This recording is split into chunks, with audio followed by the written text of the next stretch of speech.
Welcome to another episode of the Victory Podcast, driven by Audi. I'm your host, Keely Eure, joined by my co-host and former USC quarterback, Cody Kessler.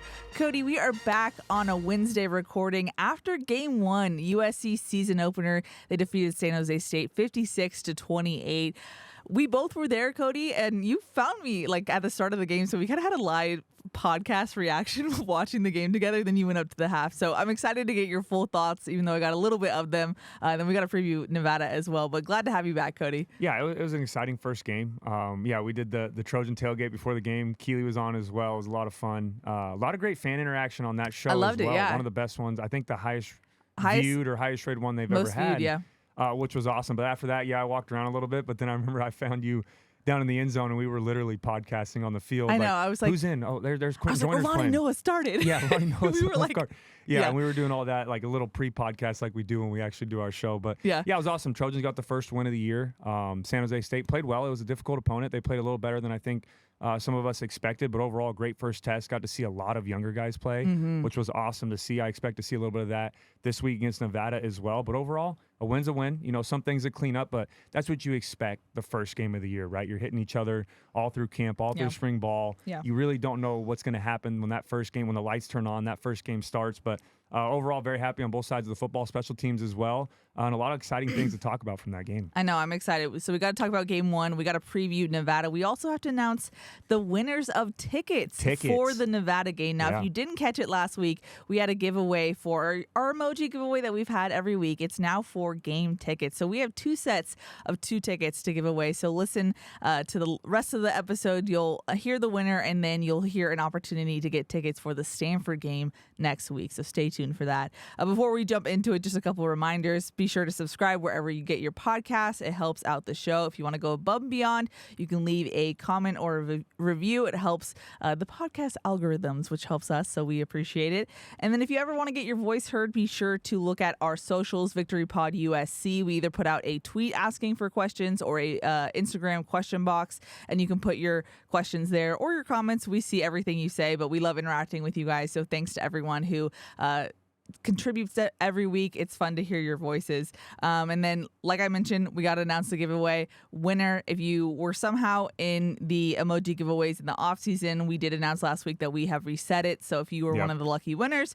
you have an opportunity to win some game tickets. Because, Cody, we want people to have an equal shot to get in the Coliseum for sure. Yeah, and what I'm most excited about, because when we would do this giveaway, you know, we'd pick one person, congratulations to them, but it hurt that everyone else couldn't win. Now we get to do 2, right? So we've gotten a little bit better. There's still a lot of people that don't win, so it hurts. It hurts my Trojan heart deep down, but it's cool. Yeah, like Keely mentioned, we have 2 sets of tickets, so if you win, you can win 2 tickets, and then the second winner also wins 2 tickets. So exciting. We're doing that for the next, I think, 4 or 5 games, right? Next 4 or 5 home games. So things are happening here. We're sponsored. I know we mentioned it last week, but if you missed that episode, so a lot of fun things happening, and like we said, USC football is back, so it's the best time of the year. For sure. And one more thing, we are on YouTube doing a simulcast. So shouts to everyone who watches us on YouTube.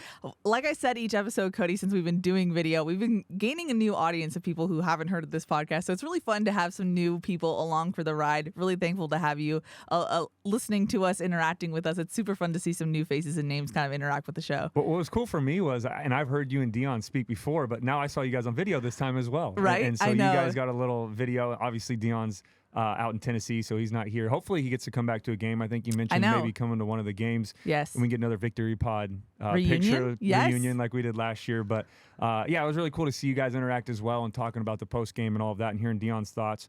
Just a ton of exciting stuff. And since we've switched to YouTube, like you mentioned, it's been awesome to have a whole entirely new fan base and getting to interact with them also.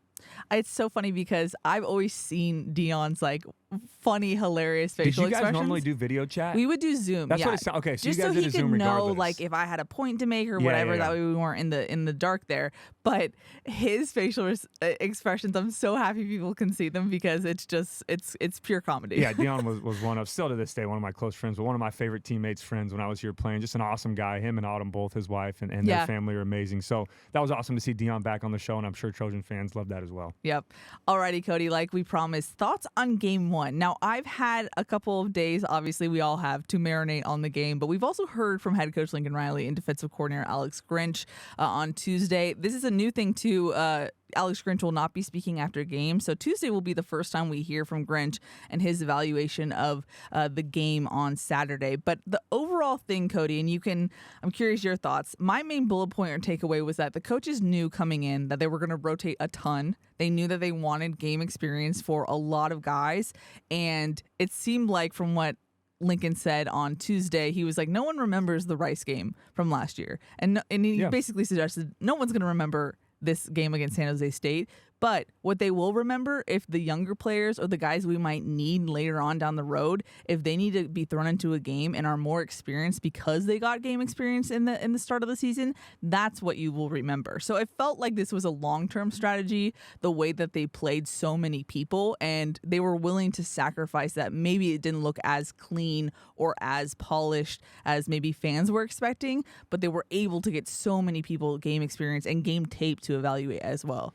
Yeah, I agree with that fully. And it's almost like the preseason of college football, right? And when you're on a national championship run, when you have high expectations like USC does this year, every game absolutely matters. But at the start of the year, and it's calling it what it is, San Jose State, a little bit of a lesser opponent. Nevada this week as well, a team that struggled a year ago that's kind of on a rebuilding type situation. These are a little bit lesser opponents that USC can allow these younger guys to play. But I love what Coach Riley said, and it's so true, is that, the fans may not remember what the game looked like later on in the year, just like Rice last year. But when these younger guys get these opportunities to play now and things happen down the line, there's going to be injuries. I wish it didn't, but there's going to be injuries. There's going to be guys that have to miss some playing time. These younger guys aren't just going to have to look back at fall and spring. They can look back at week 1 or even this week and week 2 if they get some more reps and say, okay, this is what worked well, this is what didn't work well. I got to watch film. I got my feet wet a little bit. I played at the lights are bright. I played in a live atmosphere, and I can learn from that and apply that later on down the season if I'm needed again. Yeah, and one of the things that Riley said a lot last year was that the best teams, the greatest teams, they go deep into the year. And why do they go deep into the year? They have that depth and they have experience depth. And that's just something that USC, unfortunately, didn't have last year because obviously they came in and revamped the roster and there were so many new guys and they were trying to get chemistry immediately. But now you're starting to see in year 2, and that's what stood out to me on Saturday, is that there's layers to this team now. The fact that Raleek Brown, we didn't see him until the fourth quarter, that to me was wild, as far as just there's so much depth now that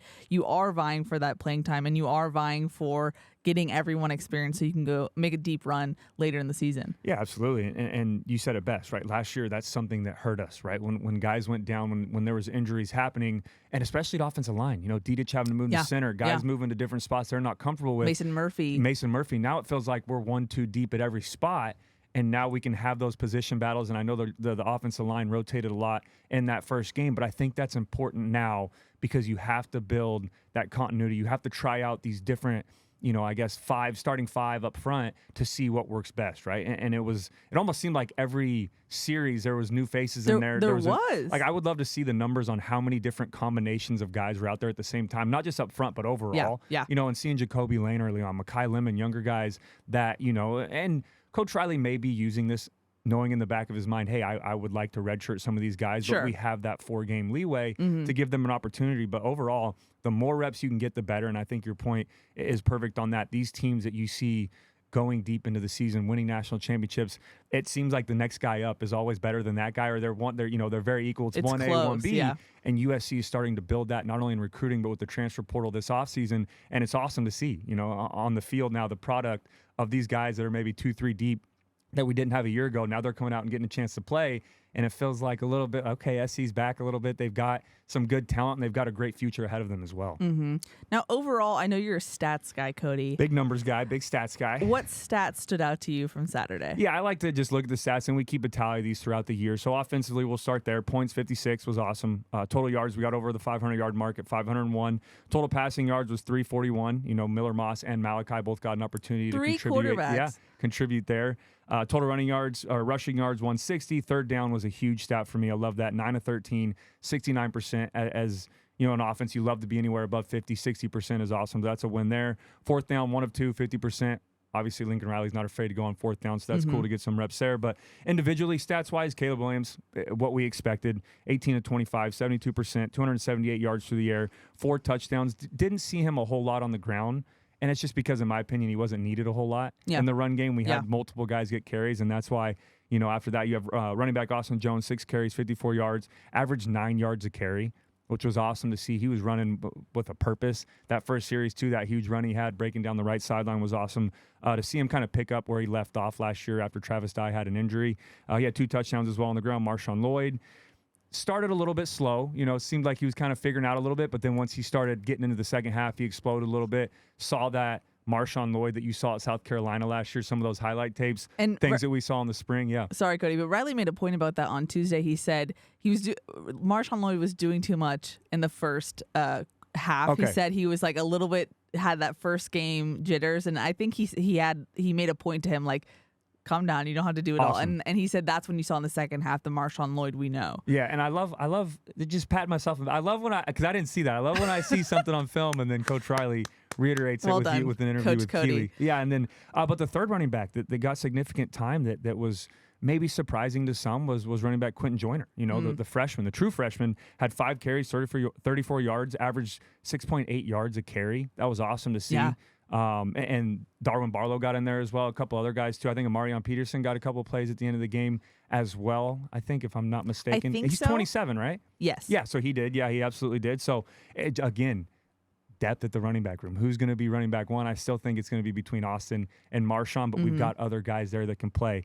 And then the wide receiver group and tight ends and everything there was awesome. 12 different receivers for USC caught a pass on Saturday. Yeah. That's got to be, even when I was playing, I don't know if that's a record or what it may be, but that's very high. You don't normally see that. You see right around the 8 or 9 mark. Some teams around 6 or 7, so that was awesome to see. Wide receiver Taj Washington, 2 receptions, 85 yards and a touchdown.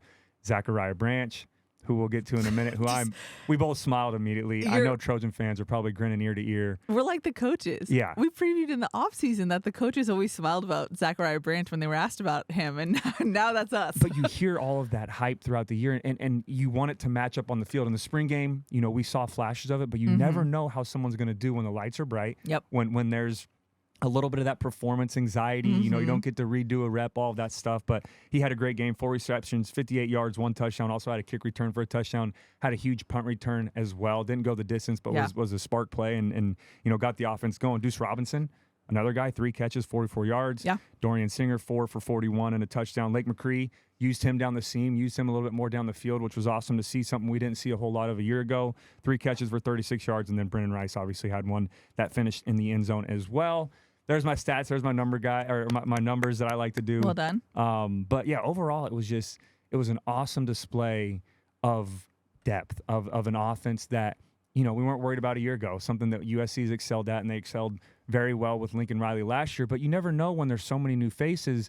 Are there going to be growing pains? Who's going to play what amount? Who's going to be wide receiver 1? Who's going to be 2? Who's going to be that final? When we get down the line in the season, and you stick to more of a constant rotation, instead of rotating so many guys, a constant rotation, knows who your 1s are, knows who your 2s are. How's that going to play out? But I think for the first game, it looked great, and I was excited to see this offense out there running full speed. Yeah, like you mentioned, 3 different quarterbacks, 12 different receivers caught a pass, and 8 different Trojans had a carry. So it was just, the love was spread everywhere. Yeah. And I was not expecting Malachi to get in the game, Malachi Nelson.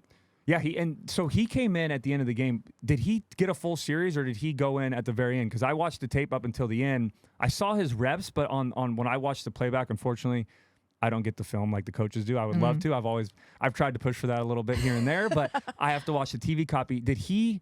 So Miller had a great drive. Loved the drive by Miller. Did a great job hitting Deuce Robinson on that post route. Was awesome to see. He's matured so well. And Miller, it is what it is. Like he's a quarterback, and I'll say it. He could be a starter at other places in the country, right? Yeah. I love that he stays here at USC. They've got a phenomenal quarterback room. He's exactly who you want as a backup behind your Heisman Trophy winning starter if something did happen, or even reps like that, getting him in late in the game, someone who can pick up and you can see the offense stay on the same pace, and had 2 great drives there. But did Malachi replace Miller mid-drive, or did he go in for his own series? I think he went in for his own series. Okay, cool. I couldn't tell on the TV copy. I forgot to ask you that. But no, it came out of a commercial break. Yeah, but either way, got his first completion to none other than Mekhi Lemon, his high school teammate. Which is so fitting. Which was cool to see. Threw a good ball to Deuce as well on that 4th down play. A little bit high, but a play that I think Deuce would say himself that he'd like to have back and make that catch. But was a great read, and then just missed a little bit on that throw to Ray League Brown in the slot. But overall, I mean, that experience is invaluable, right? There's no way to replicate that in practice other than going to a game and getting those live game reps. So the fact that so many different players got in that game on the offensive side of the ball is awesome. I was really surprised by the guard rotation that we saw. And maybe not the rotation, but the order. Because the depth chart came out on Wednesday night, of course, after we record. Right after. I think you sent it to me as I was like driving home or something. People were like, they did release the depth chart. What are you guys talking about? And I was like, we recorded. Because you posted the episode after it came out. It's so the podcast curse. Once we do something, then it suddenly comes after we stop recording. Yeah. But I was, surprised to see Alani Noah listed as an or, but the fact that he came out and started the game, because they did multiple drives in rotation, and you'd expect the true freshman to come in the second drive or something like that. But Alani Noah and Gino Quinones, I was surprised. But and Riley talked about it. He said both of them earned the start and they've done well. And I think I like that iteration of those two together. But I was not expecting that after watching camp. Yeah, and it's a good problem to have, right? When you have so many guys that could be starters on the offensive line. I think there's probably close 7 or 8 guys that could absolutely start on that offensive line. And, you have a rotational situation where it's like, okay, we're comfortable with the guys that are out there. We're comfortable with Group A, Group B, Group C, however you want to figure out that rotation. But I do think it is important, but that's what these first 2 games are for. But I do think it is important to find a solidified starting 5. Yeah. Kind of like we saw last year with Cortland Ford and Bobby Haskins, that kind of rotation thing, and then Bobby finally solidified that spot and became the guy going forward. Now there's going to be injuries. There's going to be things that happen, whether that's Alani Noah, Emmanuel Pregnon, Gino Quinones, Jarrett Kingston, whoever solidifies those guard roles, things are probably going to happen throughout the year. So all 4 of them are going to play, but at some point you would like to find some continuity and some consistency up front, just so that starting 5 can get a little more comfortable playing with one another. But at the end of the day, the more guys you can play early in the season, the better on you're going to be in the long run. Yeah, I guess that's the thing I'm curious about, Cody, as a player, is like, obviously, if your philosophy is we're going to rotate as many people as possible, you sacrifice on one end kind of maybe the polished look that you would have overall. I mean, but obviously, do you feel like, and we trust what Lincoln Riley says here, but do you feel like in the long run, it doesn't matter if you look polished in game 1, if you get those game reps, that's what stands out the most? Yeah, absolutely. That's as a player myself, like former player, I can't really remember. I think I played against Colorado. My sophomore year was my first time I ever got in a game experience. And I was the 3. So Matt was a starter. That was a game he threw like 6 touchdowns. Max Wittick had gone in, got a couple series. I was kind of like Malachi did. I got like the last series of the game, and I will never forget that feeling of my first completion ever at USC was, I think, to Jalen Cope Fitzpatrick. It was like on a play action. TBT. Yeah, play action rollout. This was like 2012. Play action rollout, and I hit him on like a little flat and took it. I took a shot in the chest, got hit, got knocked down. But I never forgot that moment because you get so many reps, even with the ones on the days that Matt would sit out, or Matt, or me and Wittick would compete, and Lane would put us with the ones, Kiffin, to see who played well if something did happen to Matt. But those reps in a game are something that you cannot, you can't, like, I guess you can replicate them a little bit in practice with scout team and stuff, but they're not the same. Exactly, they're not the same, and that's kind of me, a longer version of saying like those game reps are way more important than practice. I don't want to sound like the guy that's saying practice isn't important, but the more reps you can get in game situations, the better off you're going to be in the long run, and the more it's going to help you get in that mindset of what college football is like. That makes sense. Now, I'm looking through your notes, Cody. You have so many notes about USC's offense. Yeah. I feel like I don't even know where to start. Where do you want to start? We've started. Yeah. That's the thing. Any other points you want to make before we move maybe to the defense? And disclaimer here, we have so many questions about game 1 that we'll probably hit some other points later on in the episode, but I was just curious your thoughts, Cody. Yeah, you and Dion did a great job. I got to give a shout out to Caleb on that hero play. That was awesome to see. Now, as a former quarterback, and I do some quarterback coaching myself, let's catch the snap first. Let's not let the ball hit the ground. Gave me a little bit of a panic attack up there in the seats, but overall, it was such a great play by him to pick the football up, not panic, still keep his eyes downfield. A lot of guys would have picked that up, panicked, threw it away, tried to, make something, but he's so good at improvising. He picked the ball up, stayed calm in the pocket, looked downfield. The defenders on San Jose State thought it was a fumble, thought he was going to jump on it, and the play was over. And they came up, and he, like I said, kept his eyes downfield, made a great throw to Taj Washington, a very high-level throw. That was off his back foot. Longest of his career. I think over 50 yards in the air. I mean, that was just an unbelievable NFL type of throw. But I got to give a shout-out Lake McCree and Austin Jones did such a great job of not giving up on the play as well. Lake McCree made a great block. coming across the formation, and Austin Jones got just enough of that safety or that nickel defender to slow them down to allow Caleb to make that throw. But overall, I mean, I think a lot of questions still about this offense, and I think more so not what their identity is going to be, but who's going to be kind of the ones out there, who's going to be consistent offense that we see when the games get a little bit tougher later in the season. But great on third down. Offensive line, again, like I said, a lot of guys that can be starters out there. It's just going to keep an eye on who's going to be that starting unit. But, yeah, I mean, I could go on and on with this list, but I'd like to get to some of the questions as well and don't want to sound like a broken record, but USC football is back. I'm excited. It was a lot of fun to watch, and this offense is picking up where they left off a year ago. Defensive-wise, overall thoughts? Yeah, I mean, I'm a numbers guy, so let's start with San Jose State. Yeah, we'll go San Jose State. Their stats first. I mean, total points 28. Would like to see that a little bit lower, not only as, watching the game, but also my score prediction. Both of us were not very close on what we had. That's a good Offensively, point. USC side, we were good. San Jose State we were a little bit off there. True. But again, game one, as expected. If we knew going in how much rotation they were going to do, I probably would have adjusted that. That's a good point. I agree with that too. But total yards, 296 yards, held them under 400. Total passing yards, 198. Total rushing yards, 198 as well. Weird. This is where USC, and I know the 3rd and 22, everyone was talking about it. It was a hot topic on Twitter and Instagram. Coach Grinch even admitted, hey, that was if I could do it again, I would have done it differently, fine. But still on third down, San Jose State was only 5 of 13. We held them under 40%, only 38% conversion rate on third down, and they were 0 for 1 on fourth down as well. So we did a great job of getting off the field. We had 4 3-and-outs during the game as well. So, yeah, there's going to be – it's easy as a fan and as a former player. I'm guilty of it as well. I'm sure you are. All of us are. Yeah. It's easy to nitpick of course when plays like that happen, and you kind of lose sight of the bigger picture because – you get caught up in, that just happened, that shouldn't happen here at USC. You get in game mode. Exactly, and that's completely normal. As a fan, it's completely normal, but it's how fast can we clean those up from game 1 to game 2, and Coach Grinch, again, taking accountability, saying, hey, bad call, what it is, we'll move on. We still held them to 5 of 13 on third down. So it's easy to look at the small things and not look at the bigger wins and the bigger picture, but overall, Chevin Cordero was kind of who we thought he was going to be. He played a good game overall. He did a good job, 28 of 38, only 55% completion percentage, but had 198 yards, 3 touchdowns, had 10 carries, 52 yards, which I thought we did a good job of getting to him. I wouldn't say containing him we were great at, but he could have easily went for 100. He could have easily, a couple games last year, he had multiple rushing touchdowns, so I still say they're keeping him contained in the pocket, not allowing those big plays to happen. Check. Still a win in that department. Okay. Running back Quali Conley hurt us a little bit. This is where I had a little bit of concern was our run game, not just with the quarterback, but with the running backs as well. He had 6 carries, 108 yards, and averaged 18 yards a carry. Wow. But asterisks on that, the last one was that 4th and 2 when Malachi missed Deuce. He ran like a 30 or 25-yard gain, so that skewed the stats a little bit. And the game was pretty much over.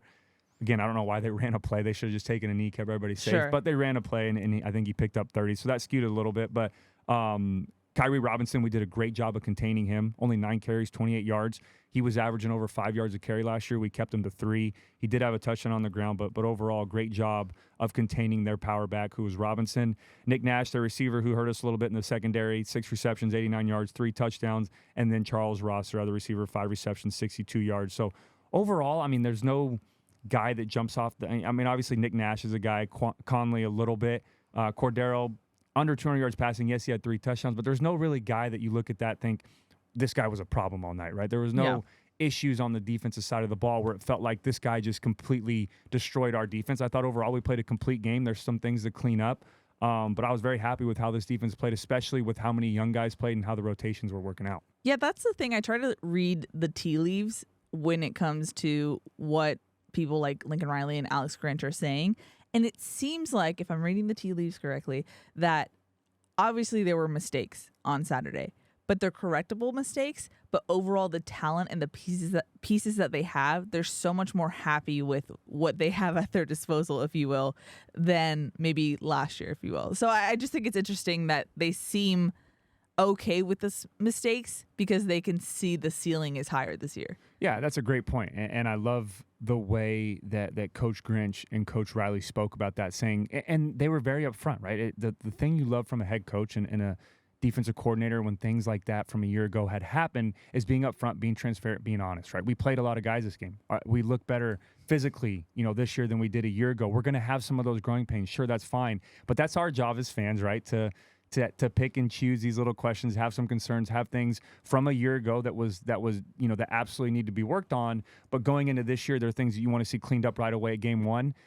There's really no magical thing that'll say, okay, everything's fixed, right? We're perfect. Game one's going to be perfect. Everything that was a problem last year is going to be fixed game one. That's not going to happen. It's going to take time. There's new faces. It's a new look defense. I mean, I don't know how many different starters were on the field from a year ago, especially in the front seven was almost night and day from what we saw last year. So there's still going to be growing pains. Some of those same conversations or issues that we had a year ago about, hey, it's still a new scheme. We're still learning how to play in this defense. Yes, there's older guys here that'll pick it up a little bit faster than some of these true freshmen, but we did have a true freshman starting at middle linebacker in Tackett Curtis. We did have Mason Cobb, who had never played here at USC, just got here in the spring, Bear Alexander, Anthony Lucas, Jameel Muhammad played a lot. Eric Gentry. I mean, the list goes on and on. Yeah, Alex Grinch was like, we saw more of Eric Gentry in this game on Saturday than we did all offseason because he was just not healthy. And he had to deal with those injuries, right? And then whether that's just wanting to see more rotation, things going on with Mason Cobb and with Tackett Curtis, Eric Gentry, those three guys who want to see who works well. It's kind of like the offensive line is what group of the front seven works well out there together, who's going to play the fastest. Keon Barr is another guy who's new to this team. So there are going to be some growing pains, and it's okay to make some of those mistakes. But where it's not okay is when we get to the second half, the later half of the season, and those same mistakes are still showing up. So there's plenty of time to fix some of that. But overall, I was happy with the defensive performance. I could nitpick here and there. I'm sure a lot of Trojan fans can as well. That's completely normal. But Dion did a great job on your guys' episode too, talking me down a little bit, and I'm sure everybody loved listening to that. If you haven't listened to that episode, Dion Bailey, again, one of the great defenders to play here at USC. It's so cool for me as an offensive guy to hear his input and hear his take so on valuable. It. Absolutely, and he played defense at the highest level in college, and it's so cool to hear from him. But yeah, overall, I mean, I was very proud of how this defense played, especially with just like the offense, how many faces were on the field on Saturday. Yeah. So overall, I feel like the main thoughts that you and I have on the defense is, yes, we obviously saw mistakes and things that need to be cleaned up, but the potential seems to be higher this year, and it of course, we have to see it. It's like what I said with new athletic director Jen Cohen.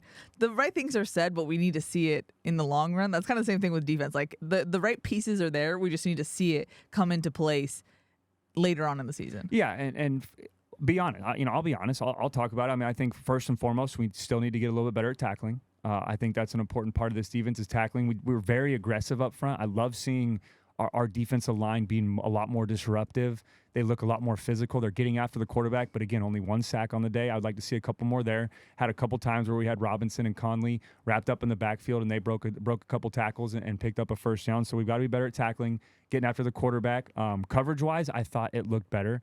I think there's still some penalties to clean up there. And, Damani Jackson had one late on the right side. Sierra Wright was in great coverage on that go ball down the right side. But we just got to be better at making a play on the football. And then another big note for me was just the second half, the end of the first half, that touchdown on the right side. That was just, it was, and I'm sure Dion mentioned it as well. I can't remember, but just talking about how it was kind of a coverage bust more than it was really a scheme issue or a guy making the wrong decision. It was a two invert there on the sideline. Damani Jackson was playing back to his high side, which he should play a little more outside on that, but it's tough for a linebacker or a body there to get out underneath and play that cloud coverage. And Cordero, who's a senior quarterback, took advantage of that, and he saw it. But those things are going to happen. But overall, like I said, there's not too much to worry about. It's the first game of the year, ton of rotation guys. I still think we have not figured out who that starting unit's going to be on defense. But when that time comes, and we'll use this game to continue to figure that out as well. But when that time comes, for it to be solidified who the ones are, who the immediate rotation guys are, we've got to be firing on all cylinders.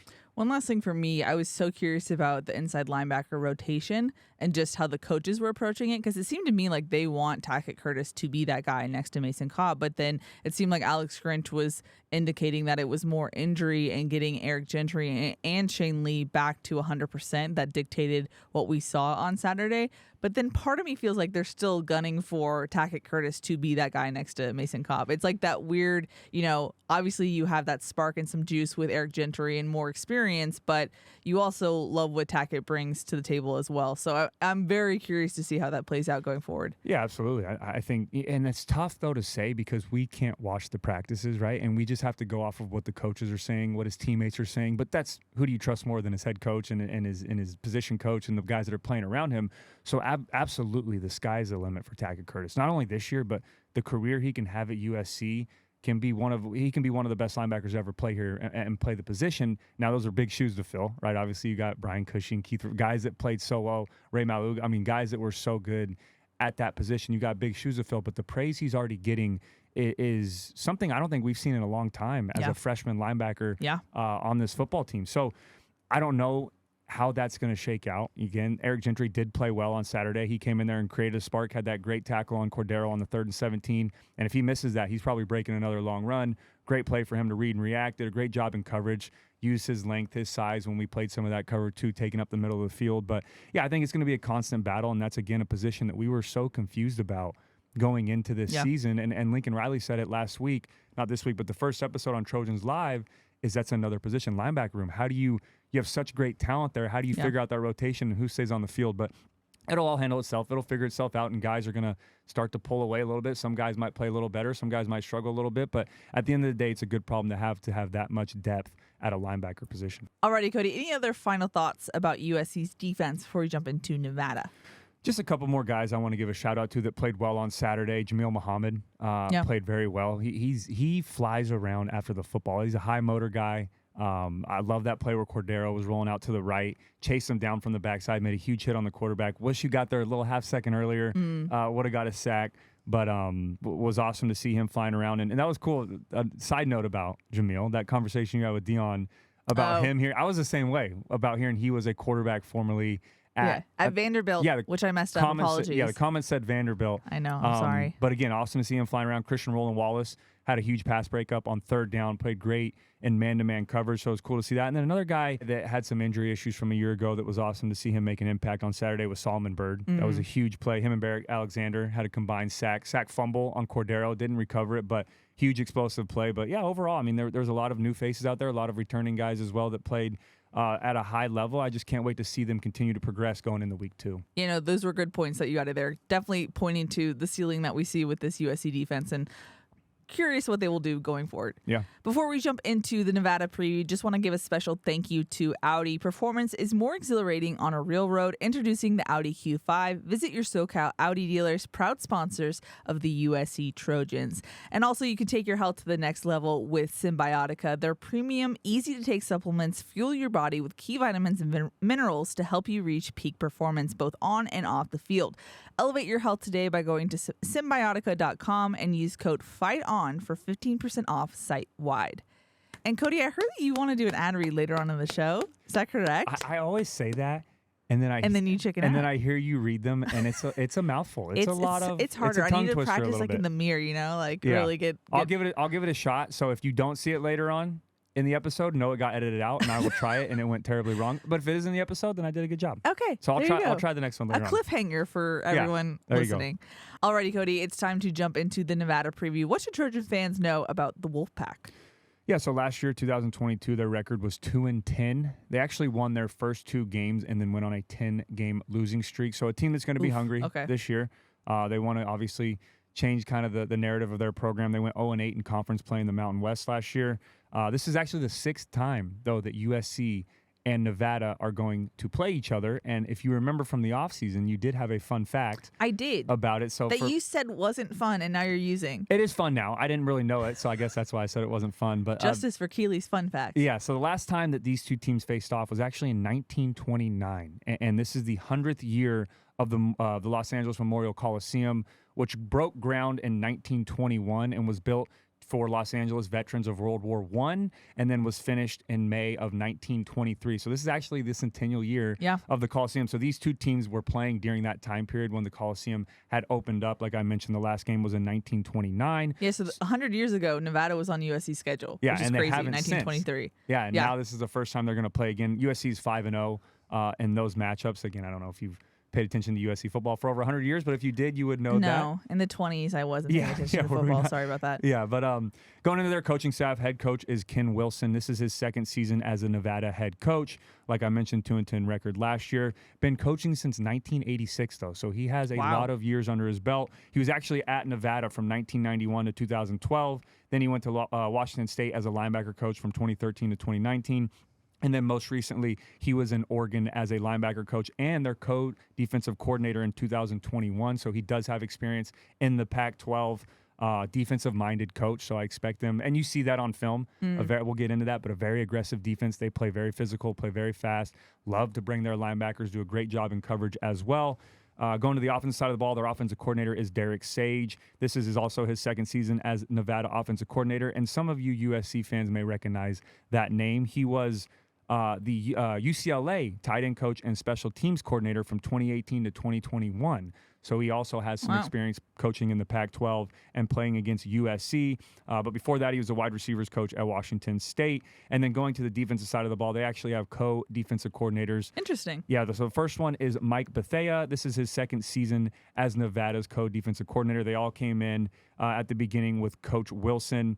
But before that, prior to joining Nevada, he was defensive coordinator and here we go. Here's our trivia of the episode. Last time we had Utah Tech, and people were asking questions. You actually asked me questions about it, so now I'm going to quiz you on this. Mike Bethea, before he got to Nevada, was a defensive coordinator and for you listening as well, if you know this before we get to the answer, he was a defensive coordinator at OAUZ.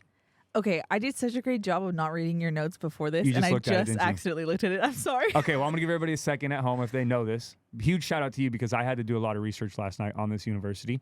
But it was a defensive coordinator at Ottawa University of Arizona. Wow. So, fun fact about them before. Like Cody, Ottawa, Canada? Great. No, leave this in. No, not of Canada, of Kansas. Ottawa, Kansas is a place. In Arizona. Yeah, so listen, here we go. Okay. So you're supposed to say, Cody, what conference were they in? What about the school? What conference were they in? Like you asked me last week, like I prepared for this week. Sorry. They're a private Baptist I'm glad you asked, Keely. They're a private Baptist university with its main campus in Ottawa, Kansas, but they have a second residential campus in Surprise, Arizona. Okay. Founded in 1865. They're an NAIA school, and the football team competes in the Sooner Athletic Conference, and also they are a member of the National Christian College Athletic Association. Wow. So there's your fun fact of the week on Ottawa University of Arizona. Which everybody wanted. Yeah, which everybody wanted. Well, I prepared from last week. If you listened to last week's episode, you asked me about Utah Tech. My bad. And we had no idea. And luckily, some great fans and listeners on YouTube told us what conference they were in and what school they were. But prior to that, a very new, back to Coach Mike Bethea. Yeah, got a little sidetracked there. Yeah, now we're back on our. But prior to that, he was a GA at TCU, GA at Washington State, and a GA at Nevada. So very young coach, not a ton of experience. Again, like I said, was a defensive coordinator at Ottawa University of Arizona, and then now just got the co-defensive coordinator job at Nevada. And then the person pairing up with him as other co-defensive coordinator, Kwame Agyeman. This is his second season as a Nevada co-defensive coordinator. Prior to coming to Nevada, he was at Oregon from 2015 to 2021 as a DB coach, a safety coach, a cornerback coach, and an inside linebacker coach. And some USC fans may remember that name as well. He was also a 2-year starter and played linebacker for Oregon from 2004 to 2007 and was drafted in the 4th round to the Seattle Seahawks. So a lot of history with this coaching staff of playing and competing in the Pac-12. Again, some ties to UCLA on the offensive side of the ball. So this coaching staff may take this game a little more personal, but it'll be a fun matchup as USC takes on this Nevada coaching staff. Already now looking at Nevada's offense, obviously not the best season for them last year, 2-10 in 2022. What did you see from their stats? Yeah, they struggled a little bit. They were in the lower half. A little bit. They were. That was me being modest. I'm not. I know. I'm sorry. But this is one of those games too. Before I get into that, as any player at any level, you just can't overlook an opponent, right? And sure. There are a lot of new faces on this offense too. So I don't want. There's a lot of transfer guys in. I'm sure. Looking ahead, you'll recognize some of these names, but offensively, when it comes to national rankings, total points 18 points per game, 120th in college football.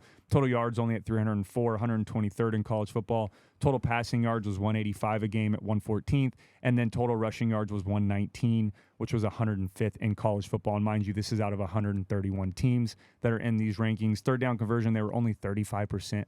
On the year last year. They struggled heavily on third down. And then fourth down, they were 50. They're not afraid to go for it on fourth down, but they only converted 50% of the time. Now, when it comes to these stats, how much stock do you put in, considering you just mentioned there's some new faces on this team?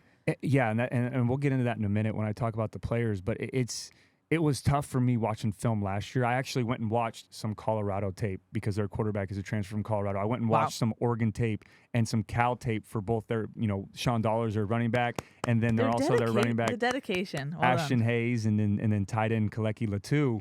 But it's tough to watch film from a year ago when you have so many different faces on the offensive side of the ball. Yeah. And it's going to be tough all year for me. I've already figured that out for these first 2 games because of the transfer portal. Yeah. There's so many like new look offenses. And like I said, we're only in week 2, and it's night and day from the roster they had last year to the roster that they have this year.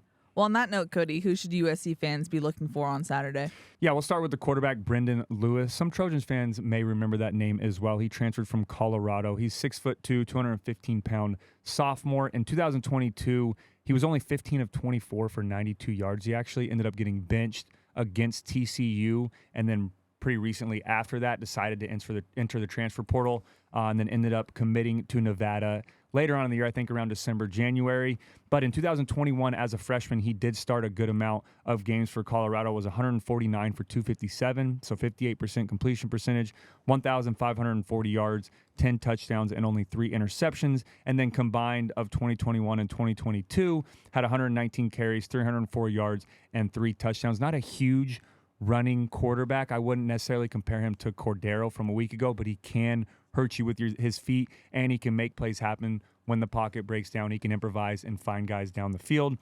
A running back that Trojan fans may remember, Keely, you may remember as well, is Sean Dollars. Yeah, USC recruited him. Yeah, a couple of years ago. He was at Oregon. Prior to that, only 34 carries, 188 yards, and 1 touchdown. 5.5 yards per average. But yeah, and that's why I said this offense, there's so many new faces that it's tough to watch their film from a year ago. Yeah. I watched it more for scheme than I did watching it for players. That's why I watched Colorado film. That's why I watched Oregon film, Cal film, just to learn about some of these players. Another guy that Trojan fans may remember is their other running back, Ashton Hayes, was more prominent in the kickoff return game, was very good as a returner a year ago at Cal. 6 foot, 200-pound sophomore, like I mentioned, transferred from Cal. Only 1 carry for 14 yards, though. So they have him listed as like a 1-2 with Dollars and Hayes at the running back position, but I would bet that Dollars would get more carries on Saturday as they kick off their season. And then the wide receiver position, they have Delvon Campbell, 6'4", 215-pound senior, their leading receiver from a year ago, 38 receptions, 459 yards, and 1 touchdown. Their leading returning receiver, may I add. They had a couple guys that led the team that had departed, graduated, and moved on. Another receiver is Jamal Bell, 5'10",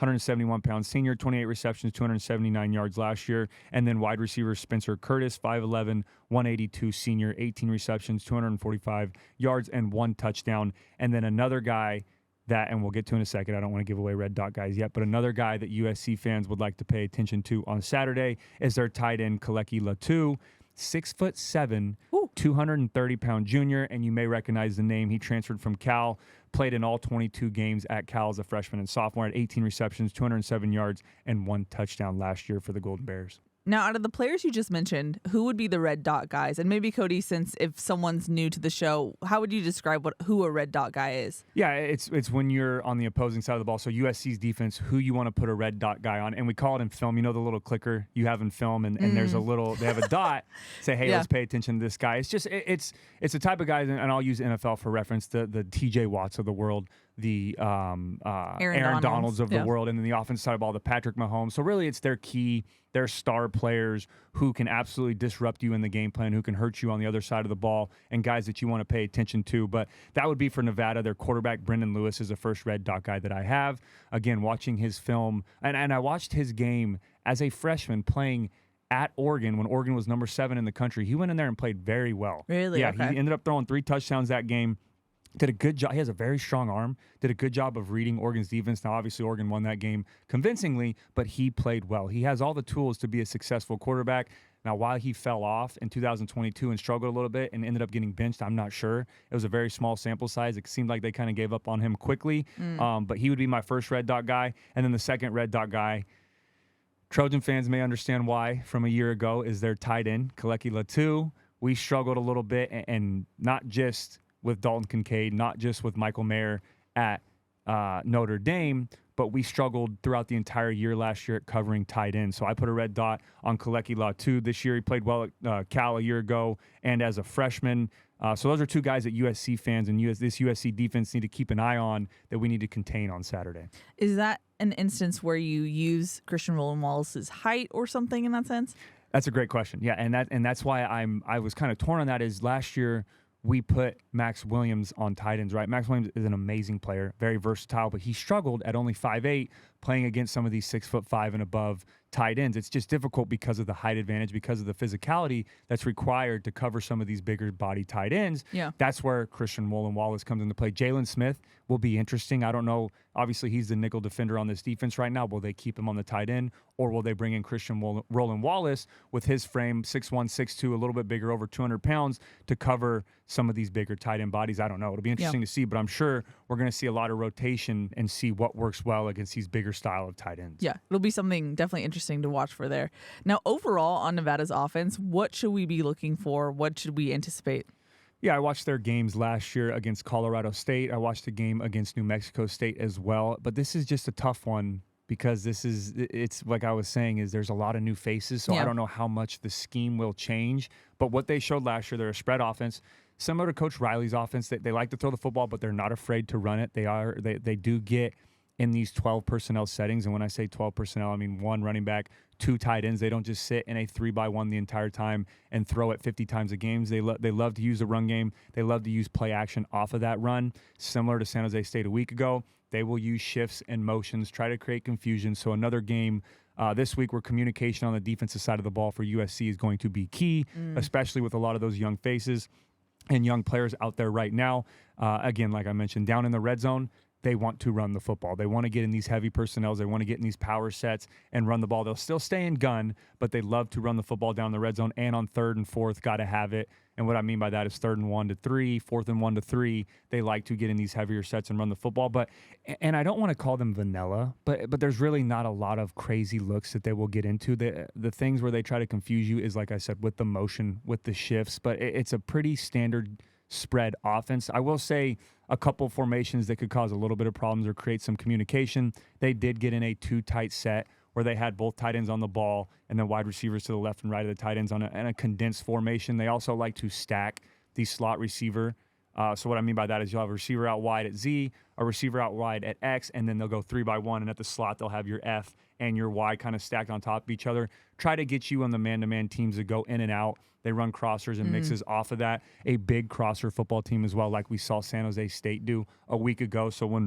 And that's somewhere we need to improve. So when we go man-to-man, especially on 3rd and medium, 3rd and long, we need to make sure we're communicating, playing over the top. They'll run these rub routes, try to get the defenders to run into each other, and then create separation that way. But like I said, not a ton of crazy stuff, and it'll be interesting to see how much they change up their offense with the new faces out there from the transfer portal. And speaking actually of the transfer portal and new faces, I didn't put him in the key players because he wasn't listed as a starter, but I have to bring him up now. One of their backup wide receivers is actually John Jackson III, right? Who I'm sure USC fans will remember as well, was at USC from 2019 to 2022 and just recently transferred to Nevada. So I would expect to see him as a rotational guy on Saturday as well. Another familiar face USC's facing on Saturday. They had Chase Williams last Saturday and now John Jackson III. So Keely, I'll tell you what though, this transfer portal mess, I say mess. I know it's tough though when you evaluate a team and doing this game prep, and I'm sure for the coaches it's 10 times as worse because you can't just watch their film from a year ago. You have to especially get pieces when it's a quarterback, when it's a key player, when it's a red dot guy like I mentioned. You've got to watch cut-ups from other games from where these players were at before to learn, how they play individually. And it's tough to know, how are they going to implement that into the scheme they have now? So I know if it's tough for me watching film and trying to figure out what it's going to look like, I know for the coaches it's probably 10 times as hard I'm sure. having to watch all these different cut-ups. But yeah, like I said, a lot of guys transferring in. It's the same thing here at USC. I'm sure it's the same for other teams, thinking, hey, there's a lot of new faces here, a lot of new transfer guys on both sides of the ball. But college football it's a very interesting time right now. It's evolving for sure. Alrighty, Cody, now into Nevada's defense. What should Trojan fans know about them? Yeah, just from their stats in 2022, total points allowed, 30 points per game, which was 104th in college football. Total yards allowed, 396, which was 80th in college football. Total passing yards allowed was 231, which was 76th. And total rushing yards allowed was 164 a game, which was ranked 88th. Third down allowed. They played well on third down, only 42%, so they kept opposing offenses under 50% conversion. Fourth down allowed was 64%, and we know how Lincoln Riley likes to go for it on fourth down, so I would expect a lot of that this game, especially when we get on their side of the 50, and it's those 4th and 1 to 4 opportunities. Where they did excel, though, on defense was their tackle for loss, was 6.3 per game, which was in the upper half of college football at 43rd, and they were a very good takeaway football team last year. They had 11 interceptions on the year and 8 fumble recoveries as well. So although they are lower in some of the stats area, and again, their record was not great last year, I would say they are a little bit better on defense than they are on offense. Okay, good to know for sure. Now, key players then. Who are you looking at? Yeah, the first one that sticks out to me is middle linebacker Drew Watts. He's their leading tackler from a year ago, returning leading tackler from a year ago. So not a new face. Yeah, make sure I got to put that in there. 55 tackles, 9 tackles for loss, 3 sacks, 1 interception, kind of their do-it-all guy, and that was as a freshman, mind you, from last year. So that jump from year 1 to year 2, I expect him to be a key piece on their defense. He's 6 foot, 221-pound sophomore. Another guy is our will linebacker, Tangiaki Metalana. He is 6'1", 222-pound senior, 53 tackles, 2 sacks, 1 fumble recovery from last year. Kind of their leader on their defense, their captain, is their nose tackle, James Hansen, 6'2", 307 pounds. He is a senior. He had 19 tackles, 1 sack, 1 forced fumble. So the stats don't really jump off the sheet at you when it comes to him, but he's kind of like a Keon Bars type, right? He's not going to have a ton of numbers in the stats category, but he does a great job of being disruptive in the run game and collapsing the pocket. So that'll be a huge challenge for Justin Dedich this week. And then in their secondary, their 2 leading DBs from last year was cornerback Jaden Dedman. And he was 5'10", 175-pound senior with 50 tackles and 1 sack. And then their other cornerback is Isaiah Esisima, 5'10", 177-pound senior. He had 35 tackles and 2 interceptions. And this defense is kind of similar to San Jose State a year ago. A lot of their top players have gone, whether it was transferring or graduating. So it's a lot of new faces, familiar faces for them, but new faces that have to make an impact on this defense. Okay. Now, is there a red dot guy, multiple, or one red dot guy? I got one for this week, and this was a tough one, again, from watching film a year ago, but I'm going with their middle linebacker, Drew Watts. He really is the leader of their defense. Again, I said James Hansen is the captain, but Drew Watts, as a freshman a year ago, was all over the field. I guess I would say he's Mr. kind of do-it-all on their defense. Again, 55 tackles, 9 tackles for loss, 3 sacks, 1 interception. So I would expect to see him creating some havoc on Saturday, and I think that's someone that Coach Riley in this offense will have to keep an eye on. And he tells you a lot of what they're doing on defense. And what I mean by that is they like to walk their linebackers up tight on the line of scrimmage. They like to do this stack formation where he'll be just over Justin Dedich at center, and then they'll have their will linebacker right behind him. A lot of mismatches stuff, a lot of crossing action, cross dog pressure is what we call it. So keying on him to show what they're going to do on defense will be very important for USC's offense on Saturday. Overall, what do you expect from this defense? Yeah, they're primarily a 4-down football team. Again, like San Jose State, they will throw in some 3-down looks. They will go 3-down, drop 8 when it's 3rd and 15, 3rd and 20. These longer 3rd-down situations, they like to play a lot more coverage there and only bring 3 in pressure. But they are overall an aggressive downhill football team. And I won't say every time. Obviously, it's not every time. But more often than not, I would expect pressure, right? If I'm Caleb Williams, if I'm Justin Dedich, I'm lining up against this Nevada defense. Again, their head coach is a defensive-minded coach. I would be heavily expected of pressure every single time we're out there. And it's not just on 3rd down. It's 1st down, 2nd down. Oh, okay. They love bringing one linebacker pressure. They love bringing cross-dog, double linebacker pressure. They don't bring their safeties a whole lot, but they do get their safeties low down in the box to help out and run support.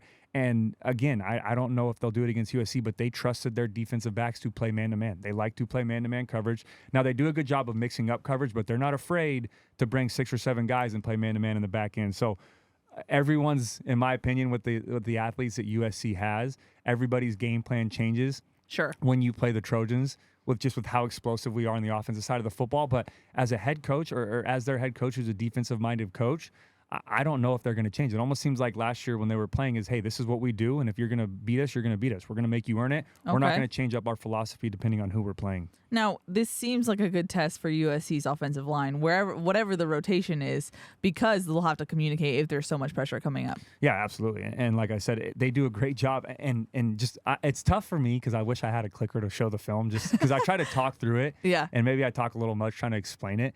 But they love to walk their linebackers up in the A gap, in the B gap. They'll do multiple times where right before the snap, I don't know if they yell shift or move, and they try to get you to jump off sides on offense, but they try to create confusion right before the ball snap. They'll be in a 4-down look, kind of an even front, right? So you have a 3-tech They have 4 down front. I'm not going to get too explanatory on that. But they have a 4 down front, and then they'll yell shift, right? And then they'll move their, say, left side defensive tackle, and their right side defensive tackle will slide over, and then they'll walk a linebacker up filling that gap. So, and that is right before the snap. So they like to read and key what your snap count is, and then they play off of that. So, again, yeah, a ton of communication needed. Alani Noah as a freshman have to be definitely in tune with Justin Dedich. Gino Canona is another guy as well as they're rotating in at guard. And then when you put Pregnon and Kingston in there, they're going to have to come off on the sideline with that rotation and say, hey, this is what they're doing on the field. This is their calls. These are the different fronts that they're showing us. That way, when we rotate groups, we can kind of pick up where we left off as those different series come about. And you put in your notes, this defense thrives off of offenses making mistakes. Yeah. Is that where you see that happen? Yeah, and that's why I said I don't think – now, I could be wrong. This is me just guessing. Again, I've never spoken to the Nevada coach or seen anything other than just their film. But it looks like they stick to this is what we do, and this is who we are. This is who our identity is. We're not going to change based off of what you do. Now, yes, you game plan, but they like to get after the quarterback. They like to create havoc. They like to make you make the mistake and turn, like I said, they had 11 interceptions last year, 8 fumble recoveries. They like to force you to make those mistakes, and they play very smart, disciplined, but aggressive football.